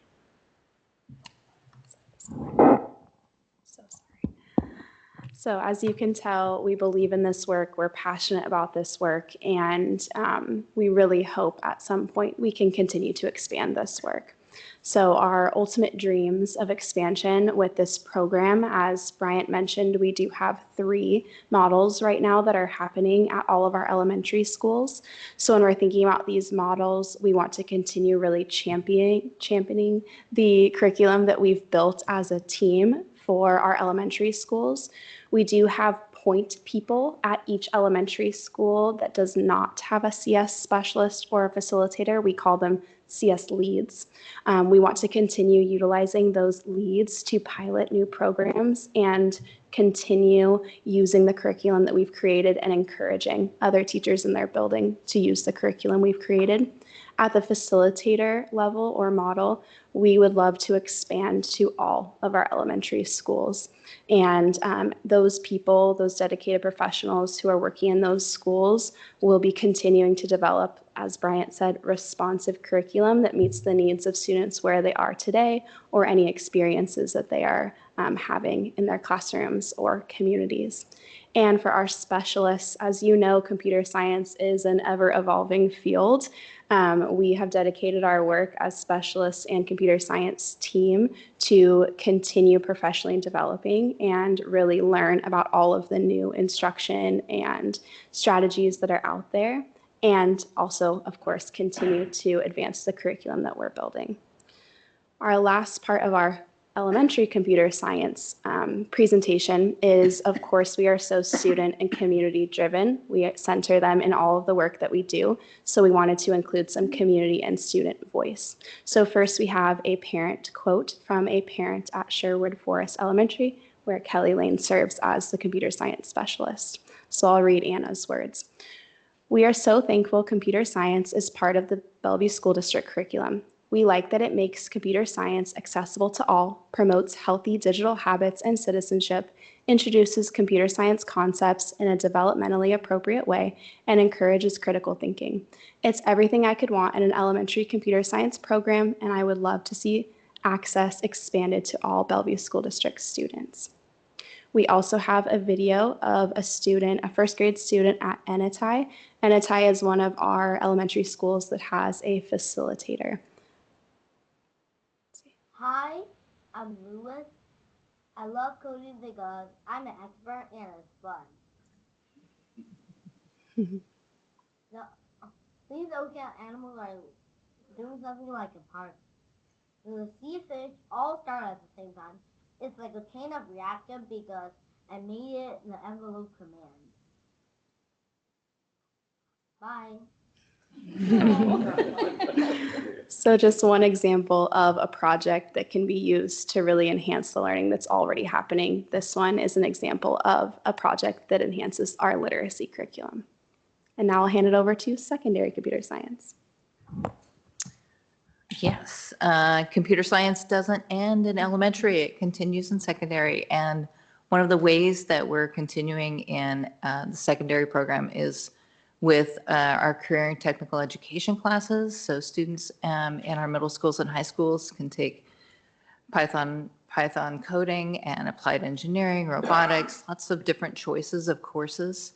But one thing that I think that's really unique, one thing that I know is really unique to Bellevue School District in the state of Washington is our computer science and science integrated units. So we have developed units with University of California at Berkeley to develop the Coral Restoration Unit Challenge that Amplify, our curriculum provider, then has built into their platform. So we had Jake Duke, one of our former curriculum developers, was involved in a National Science Foundation grant, and we developed that unit, and that's one of the things that we are using right now. Another one of our previous developers developed the Coding for Climate Action unit that was then supported by and brought up by the Amazon Future Engineers. And now OpenSci Ed is being funded by Amazon to continue building those units into their nationally shared curriculum resources. And I feel like that's something that's started here. And then the last one is, so we're building in the 6th grade unit, students are doing block-based coding, building on what they've experienced in elementary.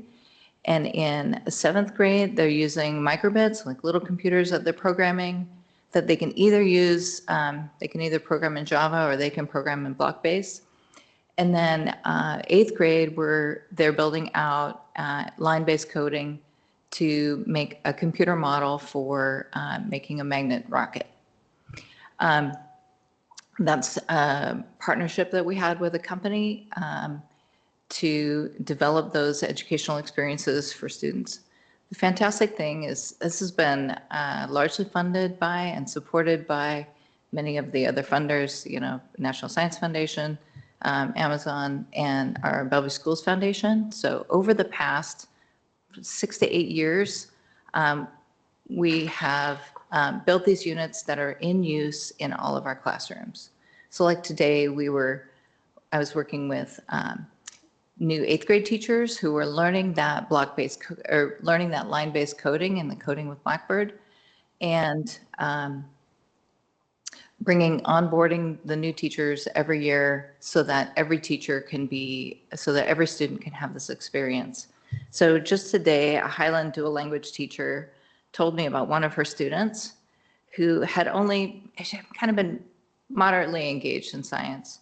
And then when she did the Coding for Climate Action unit with microbits last spring, the student was so involved, so engaged in that class, that experience, that she changed her schedule so that she could take one of those CTE coding for Python classes in this year. So really see just how the initial experience and the broad experience that's actually built into our science classes then can provide opportunities for students in the future. You had one more slide. Oh, yes, and thank you. And moving ahead, we'll continue partnering with our career and technical education program to build out those connections between science and computer science. Computational thinking was mentioned with our elementary team, and so we'll be building out the computational thinking with our middle school and high school science teachers. It's actually part of our science standards, includes computational thinking, so it's a great connection. And we'll be looking towards representation and measuring representation in computer science as a part of our Bellevue Schools Foundation grant. So we would invite you, I know you may not have gotten a chance to connect with the activities out in the hallway, but we will have a computer science family engagement night. It'll be a pre-K through 12 spectrum of experiences on March 13th coming up. And so we'll be inviting our community members to engage in all of the kinds of experiences that we're providing for students in our PK through 12. So, yeah, does this one come on? Probably just easier. Hi, good evening. My name is Eric Sieberson. I'm the secondary social studies curriculum developer, and I'm going to take just a minute to pivot away from computer science and give you a little update on a new course that we are running this year at Bellevue High that is also giving students an opportunity to belong, learn, and lead. And the course that I'm talking about is AP African American Studies. It's a brand new AP course. It was piloted over the last couple years nationally, and this is the first official year of the course. And we are currently running one section with very positive feedback from the students who are taking it. This is a course that is a little different from a lot of other social studies AP courses. It runs more like an AP seminar course where it's very interdisciplinary. It draws on literature, history, humanities, political science, to really create kind of a different way of looking deeply at one specific group of people and one history.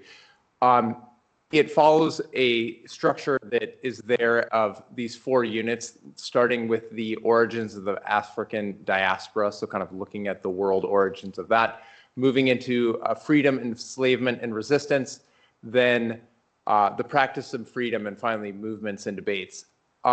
This is a course that is open to all students. We're currently running it with 10th, 11th, and 12th graders. And we've seen a lot of success and a lot of positive feedback. I just wanted to share a couple of quotes that we've had from students on this. So we did a survey recently about how students were feeling about the course. We asked the question of, what do you appreciate about this course? And one student said, I appreciate this course because of how in-depth the course content is. The structure and variety of material are not offered in courses such as APUSH and AP World.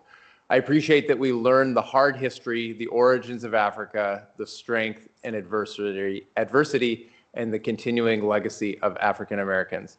And I think this is a theme that comes up. What we hear from students is it's finally an opportunity to really go in depth in a topic in a high level, rigorous way. And then we asked what they would tell somebody who was considering taking the course. And they said, one student said, I would tell somebody to do it. I'll be honest, I didn't know what to expect being one of the first 30 students to take this course in BSD, but I can say with certainty, I'm not disappointed. This is truly something incredible and powerful, learning about such a suppressed history and a history that is still refuted today. So this is really embodies the comments that we're getting from our students. So for us, the next steps are, right now we are looking to find teachers at all of our comprehensive high schools to teach this, so that we can start recruiting this winter, so that we can try to run this course for all of our students next school year. Thank you. Well, it's amazing when you practice this, and it's only 15 minutes long, and we've gone well past that. But I'm reminded, it's like when you let educators talk about what they're passionate about, right? And you understand the depth and complexity. I will say, when we were asked to do this presentation, we were like, there is so much in teaching and learning. And you just have a snippet of that. And Dr. Ackerman talked about it earlier on, like, we're gonna be here multiple times, and you've already seen a CTE presentation, part of our teaching and learning department, right, already. So it's gonna continue to come up. We started with Dr. Jackson. He talked about the Danielson framework, right? And we're really going to lean into that as our guide as we move forward. Again, focusing on culturally responsive teaching, equity, and student engagement. That is our focus. Our work in teaching and learning as a team, and our learning together happens around that. We're working with our principals in that, the building PD that happens, all tied to helping support our educators as we move forward in there. Align with our innovation and inclusivity goals, right? You heard that throughout the different presentations in there, because we took the whole journey. We started preschool down there with Emily and all the way up to high school, right? And so finding those places where kids can connect, find the things that are passionate about them as we move forward. And then really just, again, moving everybody, preparing for the next year. We're already shifting. We're building the course catalog for 2025. Like, we are ready 26. We are in that mode. New courses had to be proposed. We're on those steps and moving forward and really thinking about what do we provide our kids. And we're in a constant reinventing of looking at our lessons and our units and our courses to see what do kids need and how can we strengthen and build those so that educators can take those materials and resources and move forward with them, right? So creating those equitable, engaging, enriching learning activities. So I'm just so impressed that every time I hear this team talk and the things they do, and again, give them a microphone and let them talk about their work, and they just keep going. And so appreciate them being here tonight. And then just last, and Emily kind of mentioned this, and earlier Kelly did, come see what's happening. And we'll make sure to share with Monica to put this on your calendars. But our teaching and learning team is doing kind of our mid-year celebration of our pieces. So we're going to do some showcase of some big things for ourselves, because sometimes we don't even know the work that's happening among our colleagues. So it's our way of showcasing that. It'll be here in the Rainier Room from 9 to 10:30 on the 17th.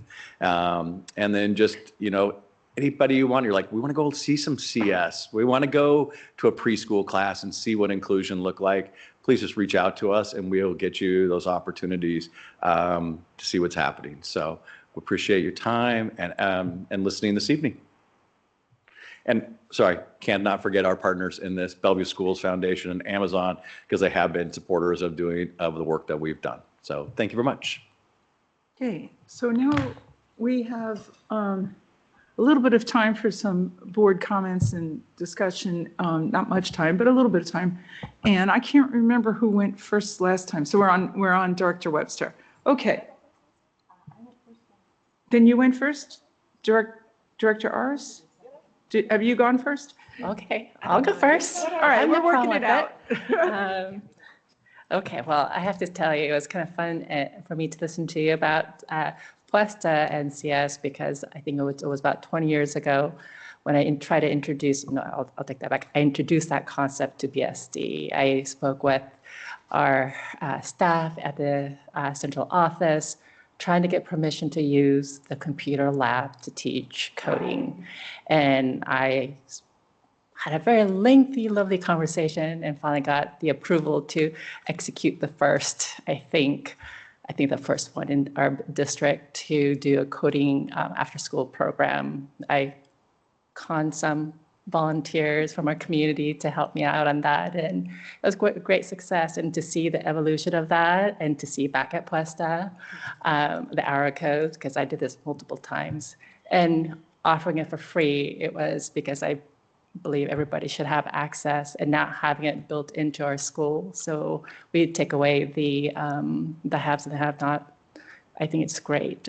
Love that we're starting with our title schools, and then we're trying to build outwards. I love the way we have built in the middle school, and we're integrating into the science, because as we know, girls start dropping out in this to get early exposure and in-depth exposure. I think one of the things I tell parents is that you don't have to be a math expert. Think of it as a language.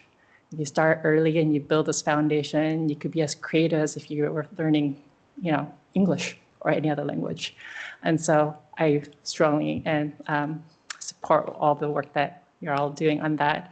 Also, I've said this before, I think in a previous presentation regarding preschool, I'm glad to see that we have GLAD at preschool. And I've also made these comments before. I love to see GLAD or SAP or any of those tools for everyone else. I'm curious to know, and I think I asked this to our presidents, like, do we get a report of when new programs are started and when they end, why? Obviously this is a great program, but for whatever reason, say finance or what, I would love to know as a board, why is it ending or why is it changing? What is the efficacy of it? What is the thinking of the switch? And so I think that is something we need to build in to, I don't know how, but the system here. I know one of the complaints I hear from educators and parents also is like, what happened to that program? And I've heard that often over a lot of years. And so I like to know what's happening with these programs as we progress forward. The one other thing I do have wanted to mention is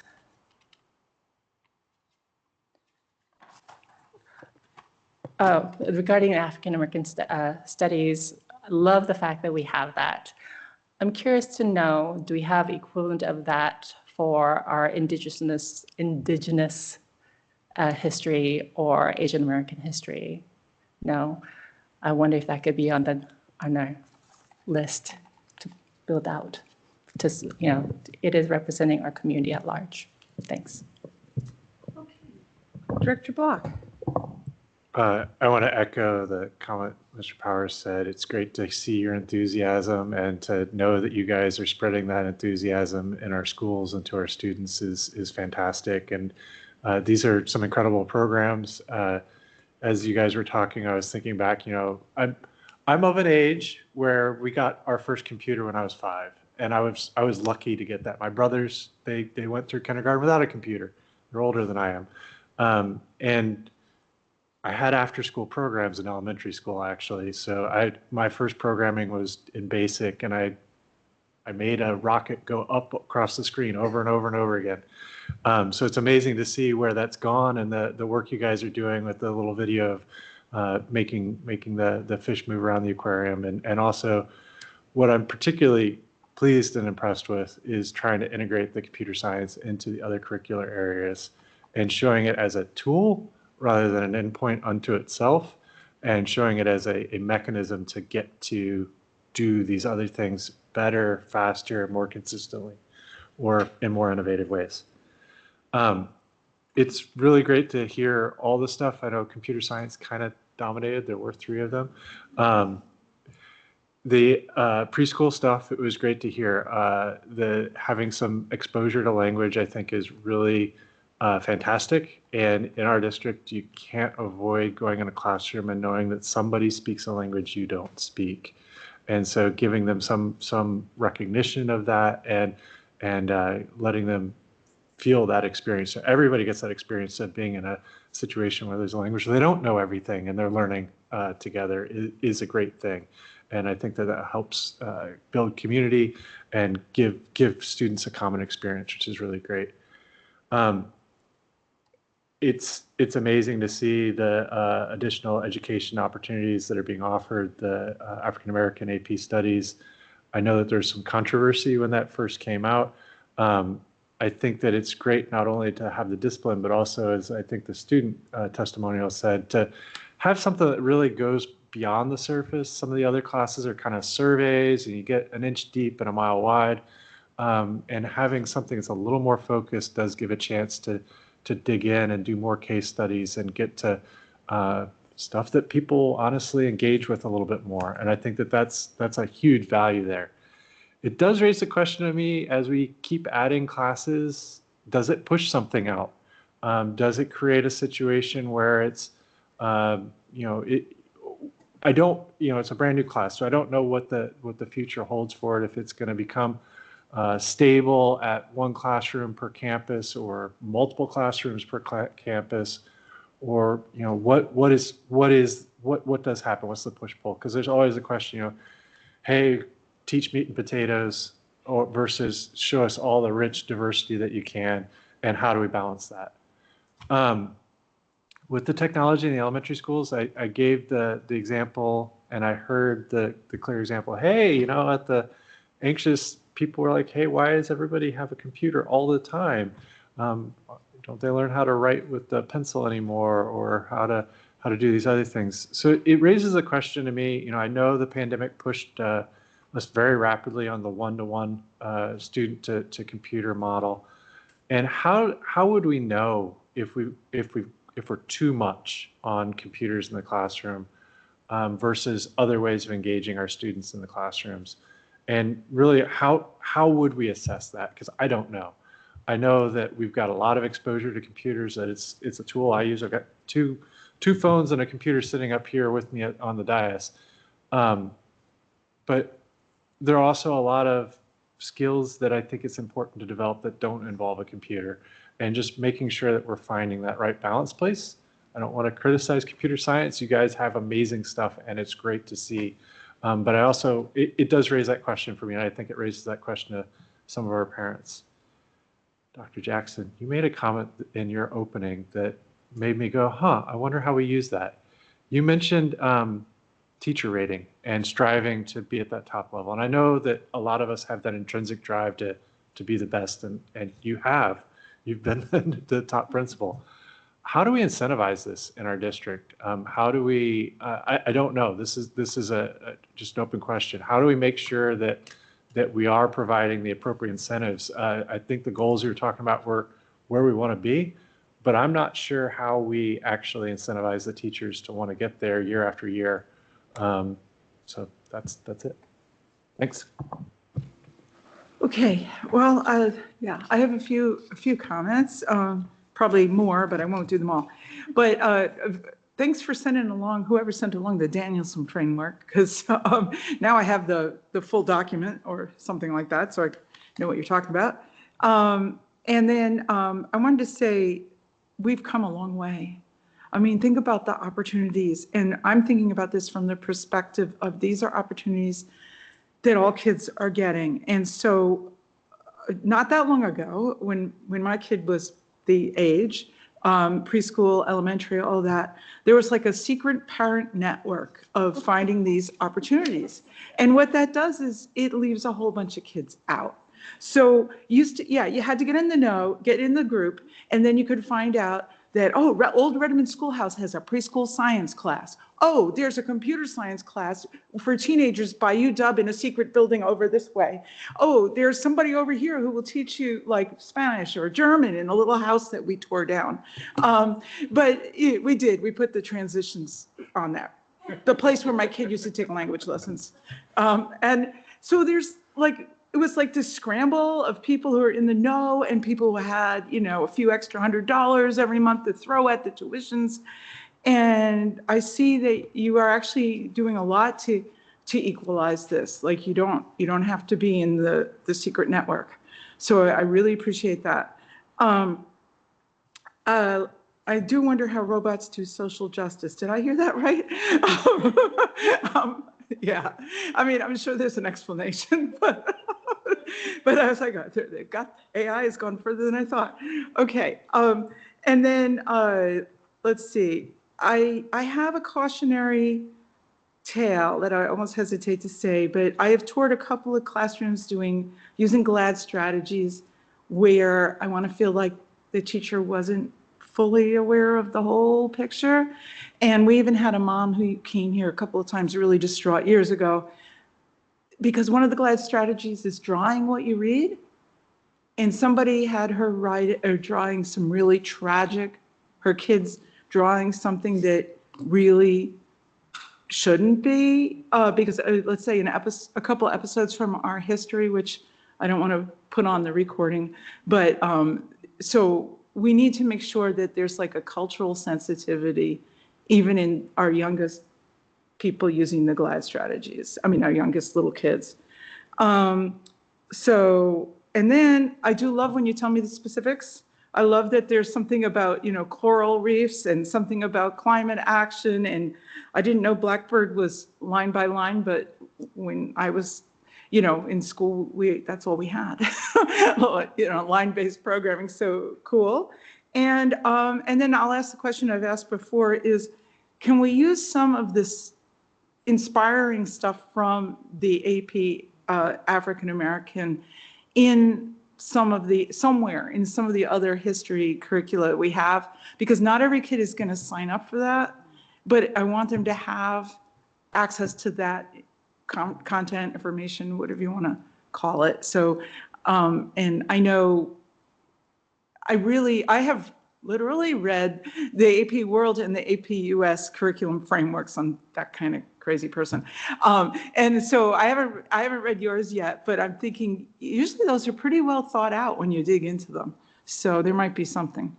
All right, I will pass the baton. Thank you. I'm almost speechless, and I'm so glad I'm second to the last. Your energy in your presentation, your values, your beliefs about teaching and learning really comes through. I feel really grateful that you are all leaders in this effort. So again, the alignment and the tie to our strategic plan is really inspiring, almost to a letter. Each of you spoke to that connection to we lead, we learn, we belong. And I'm so thankful Danielson is nicely connected with domain 2 and 3. That was good.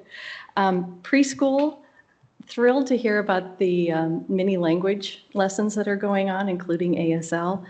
And I am really interested in hearing that you're all coming back in March. so that we can hear about the success stories. I'm tempted to say, what are the measures of success for all of these amazing projects?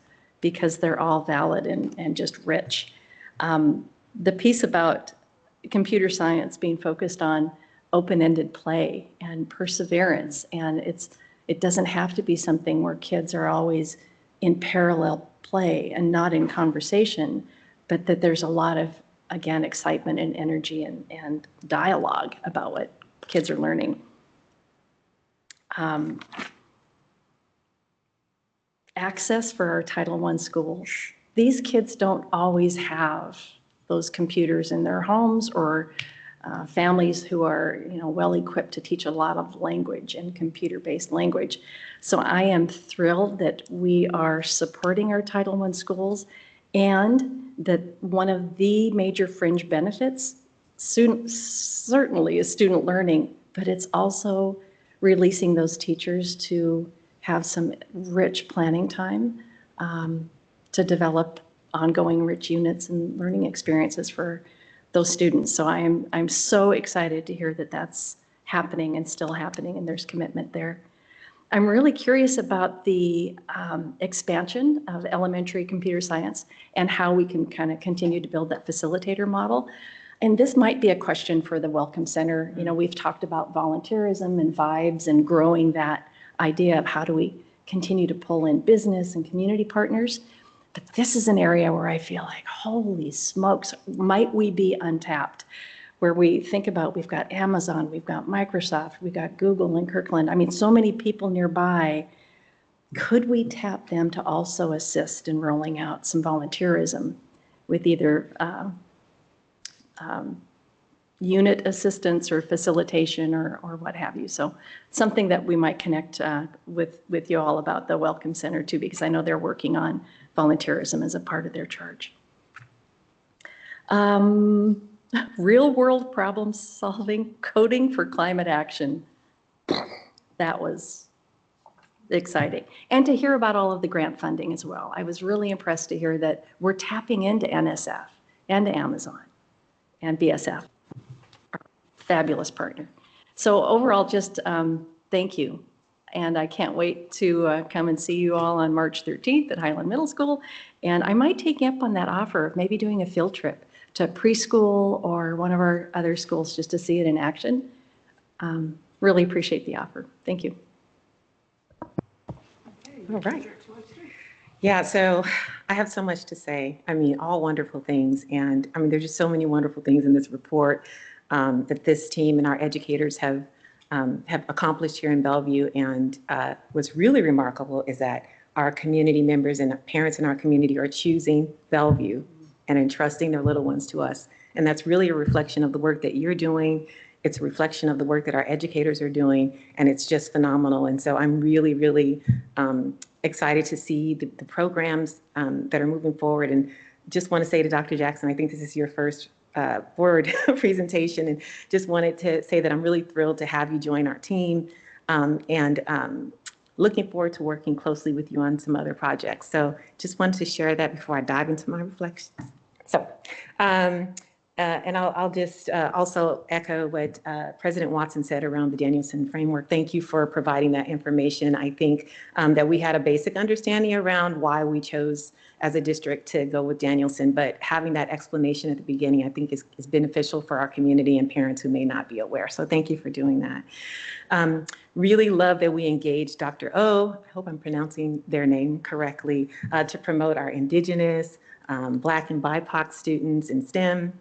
I think that it really aligns nicely with our strategic plan and our annual goals of identifying and finding mechanisms that'll help better serve our students that are on the margins, and especially since we have an understanding that technology-driven industries are kind of up and coming. And so just making sure that we are offering those career opportunities to our graduates is really important. So appreciate that you all tapped into that resource. Also really love the special education push-in model that I read about, the introduction to language program, computer science opportunities that are available for all students. And really excited about the collaboration with Bellevue College around the co-designed data science offering. My last comments, before I get into my questions, is around the African American AP studies. And I'm just really excited that as a district, we're moving in the direction of making sure that we are adding that course to all of our comprehensive high schools. It's not only necessary, but it's also beneficial to all students and expands their knowledge and lends a voice to cultural sensitivities. And it also adds value to their life experiences. And I'm just really happy that we're moving in that direction. And then the last thing I want to highlight, and the wondering that I have that President Watson brought up, was around this idea of cross-pollination into other history courses like U.S. history, and just wondering if Dr. Jackson or Dr. Macias can speak a little bit more around any thoughts or possibilities of that being an opportunity for all of our students.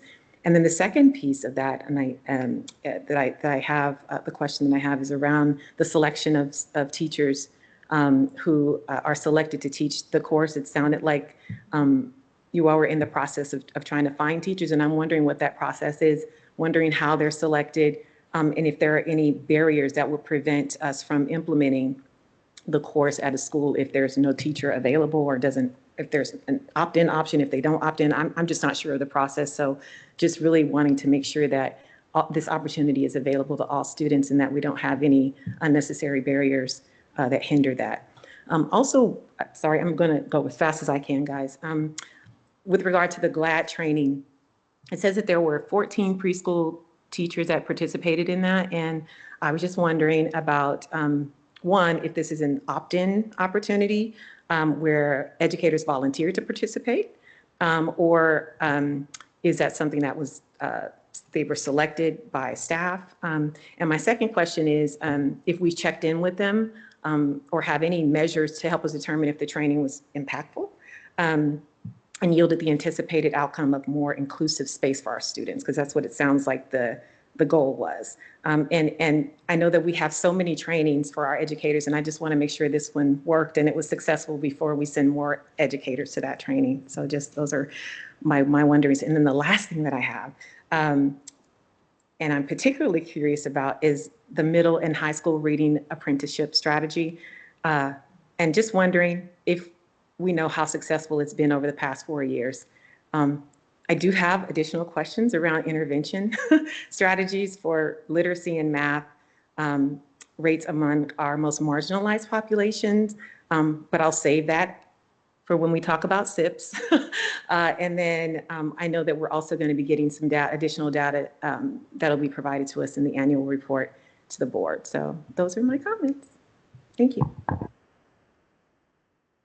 That's everybody, right? Yeah.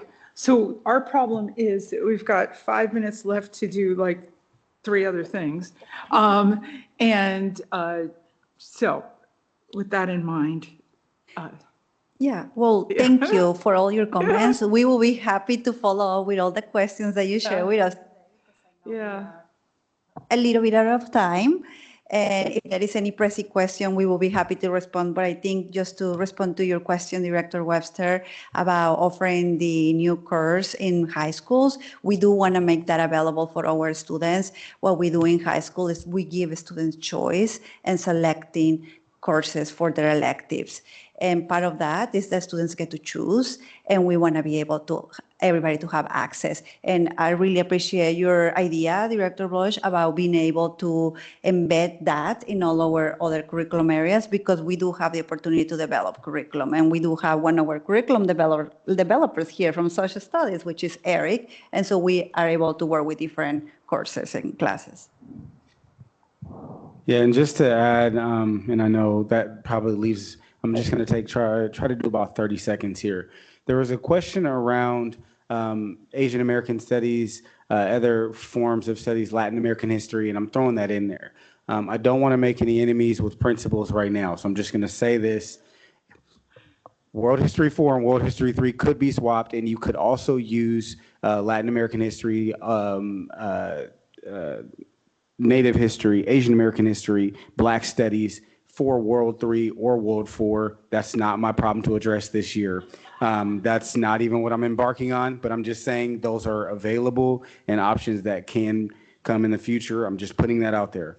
Also, AP African American studies. Absolutely, to just jump on what Dr. Macias just mentioned. I'm a former social studies teacher. I taught U.S. history and I taught world history. It is typically upon the educator to embed those culturally relevant experiences into the curriculum. However, in this type of model, we do have strategies where our Bellevue, our educator is going to be meeting with educators that are interested to use this as like a pilot to share strategies and to use this as an opportunity to bring back what's actually working and what could be worked through. And I would hope that U.S. history educators and other educators would step in there to embed these strategies into their core courses as well. Thank you. Thank you, everyone. Yeah, thank you.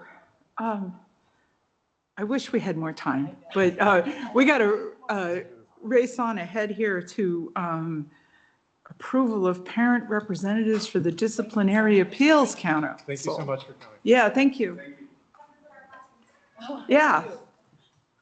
And hopefully we'll get those dates of, there were two different things you mentioned, and maybe we could come out and see those. Okay, who wants to speak about this memo we got about the Disciplinary Appeals Council approval of parent representatives? It's just a one-page memo. Does anyone, like John, want to speak to that? Sure, I can do that. So appointment of, appointment of parent DAC representatives is an annual process that's done at this meeting in accordance with policy 3241. And the policy says that the board will appoint upon approval of the PTSA, one representative and one or more alternates. And the names of those individuals are on the memo. You talked about this on Monday as well. So I would recommend your approval of the three representatives recommended by the PTSA Council. Okay, so I'll move that we approve these three representatives recommended by the PTSA Council. Do I have a second? Second. All right, now we can have a discussion. Where are we in the discuss order? Yeah, here we are. If you want to say anything. I'm going to pass for now. Okay, and I'll just say it can be difficult sometimes to get volunteers because it's heavy work. I know that the lead volunteer on this is very involved in this special needs space, as you call it. And if we would like to sort of change up the process, we can think about that going forward. No comment. I'm thrilled that we've got people ready to jump in and serve. Thank you. I'll just say that, and I think Director Aris is going to speak a little bit about this, but I do think that I do have some wonderings about the policy. So, but I don't have any opposition to the people that have been selected and volunteer. First of all, I want to say thank you to those who have stepped up to serve in this space. I know it's tough work, but it's well needed, and I appreciate that our district does this. But with that, I also want to apologize to John for being so hard on him on Monday regarding this particular space, because as we move forward with our equity policy and EDDM, I do think we do need to change our policy, the 3241, which governs over this space, because it is limiting. It does not allow us to bring in volunteers from our diverse community to reflect them. It's too narrow. And so I would like to make sure and be noted that we put this on our docket to revise so that we are really fully living up to what we are striving for, and so that our students are well represented in that space. That's it. So if that's all the discussion, I will call for a vote. All those in favor of approving these parent representatives, please say aye. Aye. Aye. Okay, that passes. Now, next thing we have to do at lightning speed, approval of the 2024-25 school improvement plans, which I'm sure we all had lots to say about. So I'm going to say, all right. Does the administrator want to discuss for a second? Yeah. Sure. All right. Go ahead. Yeah, hi. Just a quick opening, just to remind folks that these school improvement plans represent a new kind of process based out of our new strategic plan. It's a shift in the way that we think in general about continuous improvement. And so this was very grassroots, developed by the schools, where they looked at all their data and then developed equity imperatives. And so the equity imperatives are, from looking at all of their data, it could be anything from acknowledging gaps in academics in math or reading, or talking about gaps in student engagement or attendance. It could be gaps in access to rigorous coursework for kids of color, or things like not all students feeling like they belong in the school. And so depending on the specific context of the school, the staffs work together to build out these school improvement plans. They look in some cases very different than they have in the past. And that is by design. They're built off of trying to collect student voice to develop authentic strategies. And what I'll say is, this is our first iteration of this type of school improvement plan. We already have lots of ideas for how we want to iterate, make them clearer and more powerful moving into the future. But, you know, as you heard from the teaching and learning team, we're doing amazing things in our schools.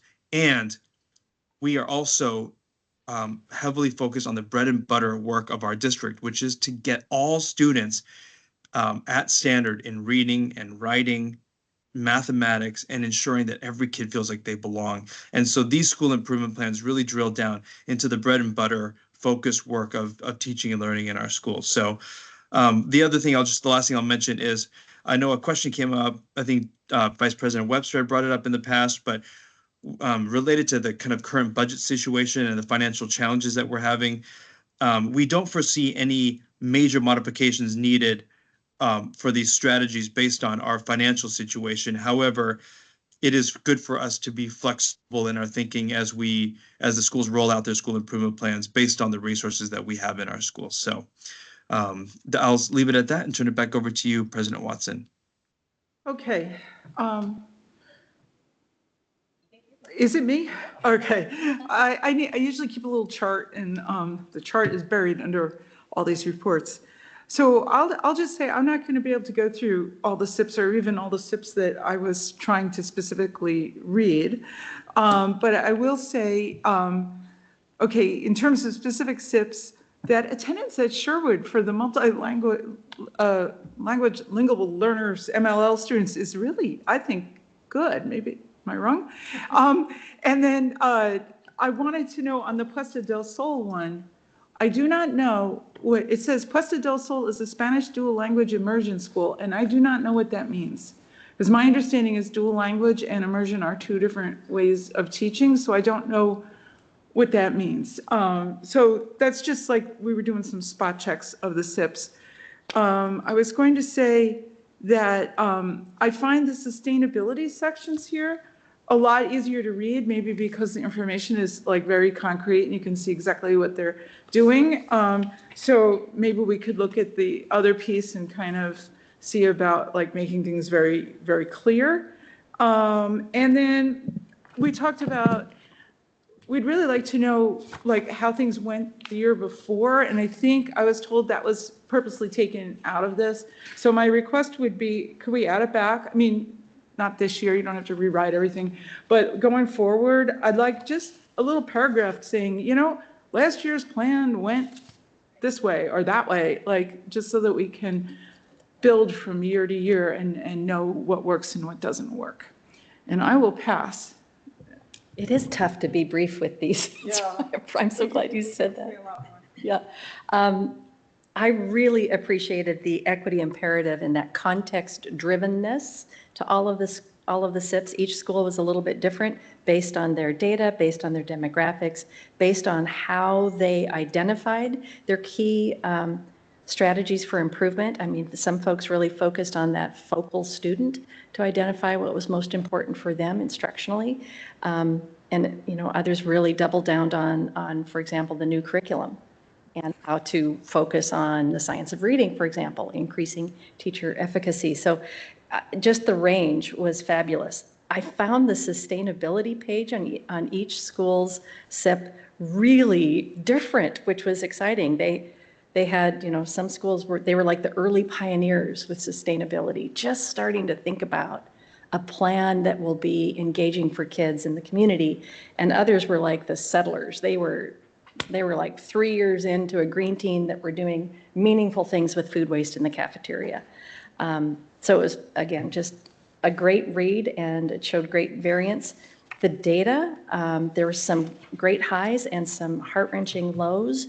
And I know we're going to spend time this winter for a mid-year check on how student achievement is going in Bellevue.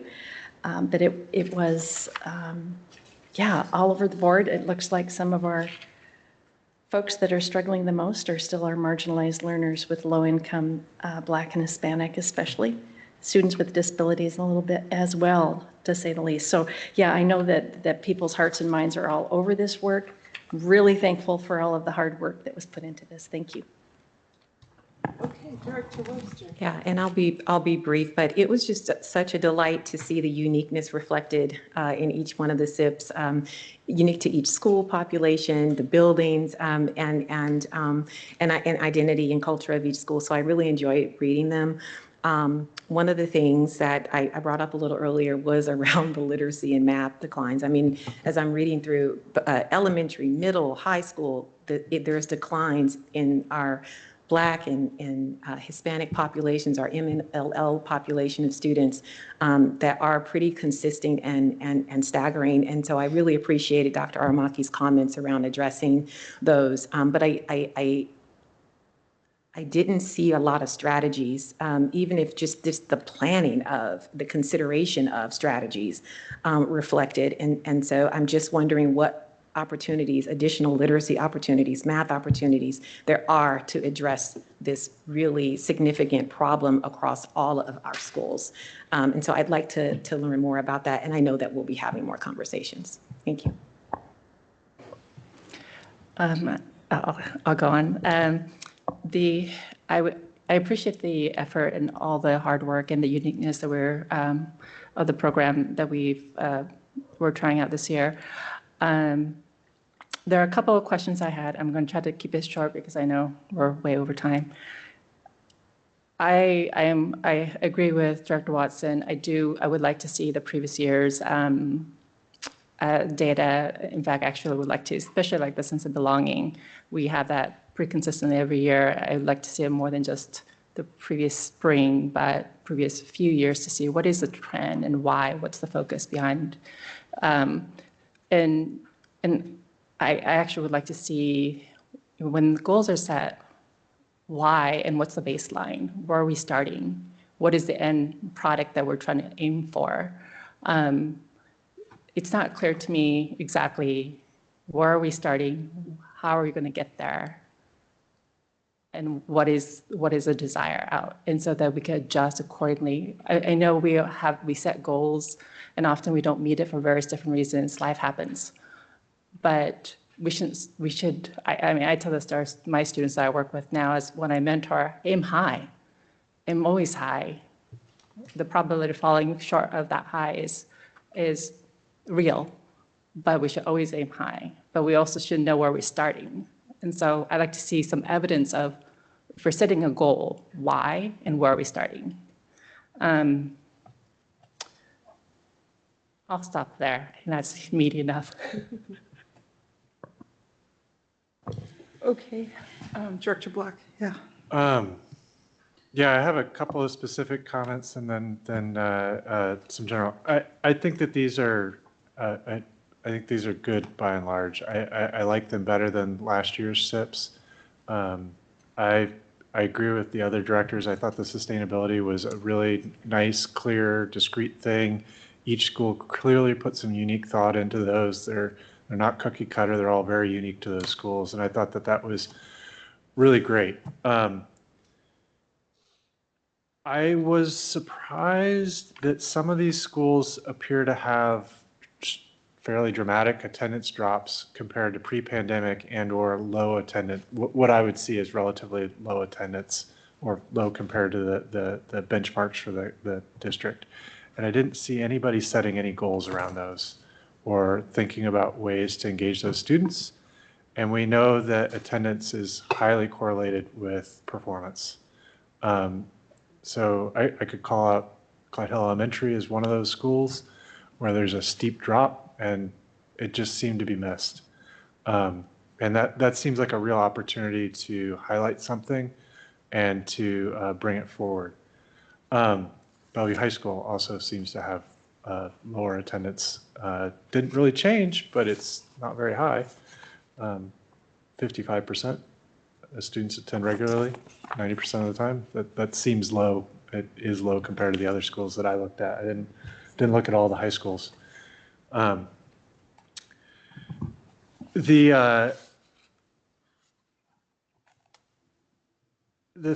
other thing, I'll just draw out one specific. I think that these need to be somewhat consistent, and I appreciated that they tended to be. One of them reversed the front colors, and I don't know how they did that, because I was like, wow, this one's backwards, and it took me a little bit to figure out that it was backwards. It was Lake Hills Elementary. For some reason, the color scheme is reversed on that one, and I don't know why. They put their school second and the district first, or vice versa, and the color scheme was exactly reversed. So I started going, huh, these numbers don't make any sense. I was like, oh, they do. I'm looking at the wrong one. Yeah, I agree with the comment on the checkups. I think that would be great to include next year. We talked earlier about some of this is boilerplate that's going to be in all these plans. I think it's good that's there, but maybe highlighting the differences in future versions. Don't go back and revise these to do that, just to make them easier to scan and to know what's specific to your school. I will reflect on one student comment that I heard, a student who actually read the SIP, which is not a normal thing. They were surprised that they felt that there could have been more student engagement in developing some of the goals in the for the academic goals for the SIP. We saw that clearly in some of the sustainability goals, and some of the schools we heard when we were presented the SIPs before, there was that clear engagement. So I think there may be opportunities at other schools to bring that along. I'll stop there. Thanks. Okay, so I think we need to have a vote on these. So I need a motion to approve the SIPs. A motion to approve the 2024-25 school improvement plans. Second. Second. Okay. We had lots of discussion, so if that's okay, I'll say all in favor? Aye. Aye. And I think that passes. I don't hear any nays. I mean, I could call for nays. It's, do we call for nays when everyone just said aye? I don't know. Okay, so we now could have director discussion, but we are late. We should be back from break already, and we haven't gone on break, although we'll try to make that short. And we have what was really fun last time, the curriculum adoption study session. So do we want to whip around real quick? We won't make it? Okay, all right, we won't make it. It's too bad. I had something to say, but I will swallow that and say, well, all right, I'm timing you. Yeah, we are so far behind. And I'll just bring mine up next time. So I'm going to say, let's go rush through the break, and get back in the other room so that we can meet. There's, I think, some teachers online or somebody who wants to show us some curriculum, which I really appreciate.